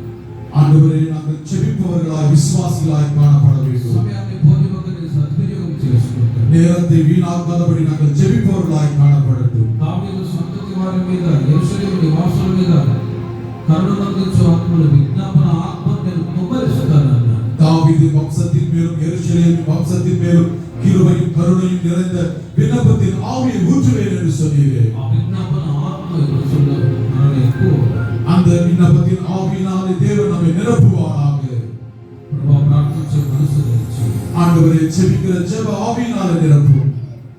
శోధనలో ప్రవేశించకుండా మీరు మెలకువతో ప్రార్థించేవారు. சோதனைக்கு உட்படாதபடி நீங்கள் விழித்திருந்து ஜெபிங்கள் என்று சொன்னீரே. అట్టి ప్రార్థన జీవితాన్ని దయచేయమని அந்த ஜெபத்தின் ஆவியை எங்களுக்கு ஊற்றும் என்று கேளுங்கள். మాసిదోనియ సంఘస్థులు వాళ్ళు పేదలకు సహాయం చేశారు. மக்கதோனியா சபை ஏழைக்கு உதவினார்கள். ఒక మంచి సత్క్రియలు కలిగిన సంఘం. ஒரு நல்ல இருதயமுடைய சபையாய் காணப்பட்டது. ముఖ్యంగా పేదలకి విశ్వాస గృహంలో చెందిన వాళ్ళకి సహాయం చేయాలి. முக்கியமாக விசுவாச குடும்பத்திற்கு உதவி செய்யக்கூடியவர்களாய் காணப்பட்டார்கள். మీరు చేసే సహాయము ఇతరులకు తెలియకూడదు. நீங்கள் செய்கிற உதவி மற்றவர்களுக்கு தெரியக்கூடாது. దేవునికి మాత్రమే తెలియాలి. தேவனுக்கு மாத்திரமே தெரிந்திருக்க வேண்டும். మూడవదిగా మాసిదోనియ సంఘస్థులు నిరుపేదలైనను వారి దాతృత్వం విస్తరించును. மக்கதோனியா திருச்சபை கடினமான ஏழைகளாய் இருந்தாலும் அவருடைய விசுவாசம் விருத்தி அடைந்தது. మీరు దేవునికి సంఘానికి సహకరిస్తున్నందుకనే మీ కుటుంబాన్ని దరిద్రత లేకుండా ఆశీర్వదిస్తూ நீங்கள் தேவ சபைக்கு உதவுகிறபடினாலே தேவன் உங்களுடைய குடும்பத்தில் இருக்கிற எல்லா தரித்திரத்தை நீக்கி ஆசீர்வதித்துக் கொண்டிருக்கிறார். మాసిదోనియ సంఘస్థులు వాళ్ళకి ఎదురైన శ్రమల్లో కూడా ప్రభువును ఆనందించారు. மக்கதோனியா திருச்சபையானது கடின உபத்திரவத்தின் மத்தியிலும் மிகுந்த சந்தோஷத்தோடு ఈ காணப்பட்டார்கள். సమయంలో మీరు ఏ శ్రమతో ఏ కష్టంతో వచ్చారో ప్రార్థన చేయండి. இந்த நேரத்திலே எப்பேற்பட்ட பிரச்சனையிலே கடின துன்பத்திலே வந்திருக்கிறீர்களோ నాట నుండి ఆమె దుఃఖముఖిగా లేదు. அந்த நாள் முதல் இருப்பது போல இல்லாமல் హన్నా దేవుని సన్నిధికి వచ్చి కన్నీళ్లతో ప్రార్థించారు. ஹன்னா கண்ணீரோடு கூட தேவ சபையிலே காணப்பட்டார். ఒక 2 నిమిషాలు కన్నీళ్లతో ప్రార్థించారు. 2 நிமிடம் கண்ணீரோடு கூட காணப்படலாம். దేవుని సన్నిధిలో యేసు దగ్గర ఏడుస్తే தேவனுடைய சபையிலே தேவனுடைய தயவுக்காக அழுது கொண்டிருந்தார். మీ కన్నీళ్లు ఆయన కవిలలో భద్రపరచబడింది. உங்களுடைய கண்ணீரான தேவனுடைய துருத்திலே சேர்க்கப்பட்டிருக்கிறது. ఒక్కసారి కన్నీళ్లతో అడగండి. ஒரு முறை கண்ணீரோடு கூட கேளுங்கள். నా శ్రమను చూడండి, ஆண்டவரே என்னுடைய துன்பத்தை பாரும் என்று. నా కష్టాన్ని చూడమని అడగండి. என்னுடைய கஷ்டங்களை பாரும் ஆண்டவரே. మనుషుల దగ్గరికి వెళ్ళి చెప్పుకుంటే ప్రయోజనం లేదు. மனிதர்களிடத்திலே சொன்னால் இது பிரயோஜனம் இல்லை ஆண்டவரே. నీ దగ్గరే వచ్చి నేను అడుగుతున్నాను. உம்மிடத்திலே வந்து கேட்கிறேனப்பா. నా కుడి చెయ్యి పట్టుకొని నడిపించమని అడగండి. என்னுடைய வலது கரத்தை பிடித்து என்னை வழி நடத்துகிற சுவாமி. కన్నీళ్లతో ఒక్క నిమిషం ప్రార్థన చేసి చూడండి. கண்ணீரோடு கூட ஒரு நிமிடம் செபிக்கலாம்.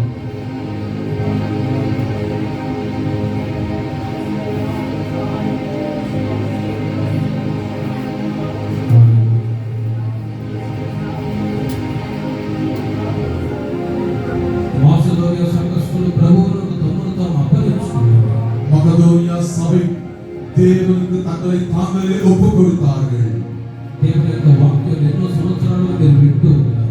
தேவனுடைய வசனத்தை எத்தனையோ வருடங்களாக நீங்கள் கேட்டுக்கொண்டிருக்கிறீர்கள். విని వెళ్ళిపోవడానికి కాదు, கேட்டு அதை விட்டு விடுவதற்காக அல்ல. మార్పు రావాలి. உங்களுடைய வாழ்க்கையில் ஒரு பெரிய மாற்றம் உண்டாக வேண்டும். క్రీస్తు యేసు ప్రత్యక్షమైనప్పుడు ఆయన ఎదుట నిర్ధారితులుగా కనబడాలి. கிறிஸ்து இயேசு வெளிப்படும் நாளிலே அவரிடத்திலே நாம் காணப்படும்படியாக అందుకే ஆகவே இந்த வசனம் உங்களுக்கு உபதேசிக்கப்பட்டுக் கொண்டிருக்கிறது. ప్రభువామే నన్ను సరిచేయమన్నాడు. இயேசுவே என்னை நீர் சரி செய்வீராக. నాలో ఉంటున్న బలహీనతను తొలగించమన్నాడు. என்னில் இருக்கிறதான எல்லா பலவீனங்களும் நீக்கும் ஆண்டவரே. మీ వలె నన్ను మార్చండి. உம்மை போலவே என்னை மாற்றும் ஆண்டவரே. మీ రాజ్యంలో మీ ఎదుట నేను నిలవాలి. உம்முடைய ராஜ்யத்திலும் மண்டையிலே நான் நிற்பதற்கு సహాయం చేయండి. எனக்கு உதவி செய்யும் ஆண்டவரே. కృపదయించి கிருபை தாங்க சுவாமி, கிருபை தாங்க சுவாமி. శుద్ధీకరించబడిన పాత్రనే దేవుడు ఘనతరమైన పాత్రగా వాడుకుంటాడు. சுத்திகரிக்கப்பட்ட பாத்திரத்தையே தேவன் கனமுள்ள பாத்திரமாக பயன்படுத்துகிறார். ప్రభువామే సంఘంలో ఒక ప్రయోజనకరమైన పాత్రగా ఉండాలి అని అడగాలి. ஆண்டவரே, சபையிலே நாம் பிரயோஜனமுள்ள ஒரு பாத்திரமாய் மாற்றப்பட வேண்டும் என்று கேளுங்கள். నా ద్వారా నా తోటి విశ్వాసి బాధపడకూడదు. என் நிமித்தமாக என்னுடைய சகோதரன் பலப்படும்படியாக நீங்கள் செபியுங்கள். నా ద్వారా సంఘం అసమాధానంలో ఉండకూడదు. என்னால் என்னுடைய சபையிலே அசமாதானம் காணப்படக்கூடாது ஆண்டவரே. ఘనతరమైన పాత్రగా నన్ను వాడుకోనండి. கனத்துக்குரிய பாத்திரமாக என்னை பயன்படுத்தும் ஆண்டவரே என்று கேளுங்கள். పనికి వాడిన పాత్రగా నేను ఉండకూడదు. பயனற்ற பாத்திரமாய் நான் காணப்படக்கூடாது ஆண்டவரே. వాల్యుబుల్ విశ్వాసి, విలువైన విశ్వాసిగా నేను బ్రతకాలి. விலை உயர்ந்த விசுவாசத்துக்குரிய பாத்திரமாய் காணப்பட నామకార్థ పరమోన్నతుల నుంచి దేవుడు విడిపించి సత్వకాల సంఘానికి దేవుడు తీసుకొచ్చాడు. பெரிய கிறிஸ்தவனாய் இருந்த ஐக்கியத்திலிருந்து விடுதலையாக்கி சத்துவம் நிறைந்த ஒரு சபையிலே தேவன் என்னை சேர்த்திருக்கிறார் என்று நினையுங்கள். ఉన్నతమైన జీవితాన్ని నేను చేస్తాను. உன்னதமான ஒரு வாழ்க்கையை நான் வாழ்வேன் என்று முடிவெடுங்கள். కృపదయించమన్నాడు. கிருபை தாங்க சுவாமி என்று கேளுங்கள். நல்ல பிதாவே, நன்றியோடு துதிக்கிறோம் அப்பா, ஸ்தோத்திரிக்கிறோம் ஆண்டவரே. தர்மையான மத்தியான வேளையிலே கர்த்தாவே, விலை உயர்ந்த உம்முடைய வார்த்தைகளை நீர் எங்களுக்கு வெளிப்படுத்தியதற்காக நன்றி செலுத்துகிறோம் அப்பா. மகதோனியா திருச்சபையும் எங்கள் முன்பு நீர் காண்பித்தீரே சுவாமி, அதற்காக ஸ்தோத்திரிக்கிறோம். மகதோனியா திருச்சபையானது கிருபை பெற்றுக் கொண்டது போலவே மகதோனியா திருச்சபையிலே காணப்பட்டதான அந்த குணாதிசயங்களை நீர் எங்களுக்கு வெளிப்படுத்திக் கொடுத்ததற்காக ஸ்தோத்திரிக்கிறோம் அப்பா. நாங்கள் நிர்மூலமாகாமல் நிற்கும்படியாக மக்கதோனியா திருச்சபைக்கு கொடுத்ததான அந்த கிருபைகளை எங்கள் சபைக்கு தர வேண்டுமாய் ஜெபிக்கிறோம் சுவாமி. எனக்கும் எங்களுக்கும் மக்கதோனியா சபை ஜெபித்தது போல ஜெப ஆவியை ஊற்றுவீராக. ஜெபத்தின் பலனை எங்களுக்கு கற்றுக் கொடுக்க வேண்டுமாய் ஜெபிக்கிறோம் சுவாமி. அவர்கள் ஏழைகளை நினைத்துக் கொண்டது போலவே நாங்களும் சபையிலே ஏழைகளை நினைவு கூறுகிற அந்த நற்கிரியை நிறைந்த பாத்திரங்களாய் மாற்ற வேண்டுமாய் ஜெபிக்கிறோம் சுவாமி. அவர்கள் ஆண்டவரே கடின உபத்திரவத்திலும் மிகுந்த மகிழ்ச்சியோடு காணப்பட்டது போல உபத்திரவத்தின் மத்தியிலே நாங்கள் மிகுந்த சந்தோஷமுடையவரால் காணப்படும்படியாக உதவி செய்ய வேண்டுமாய் ஜெபிக்கிறோம்.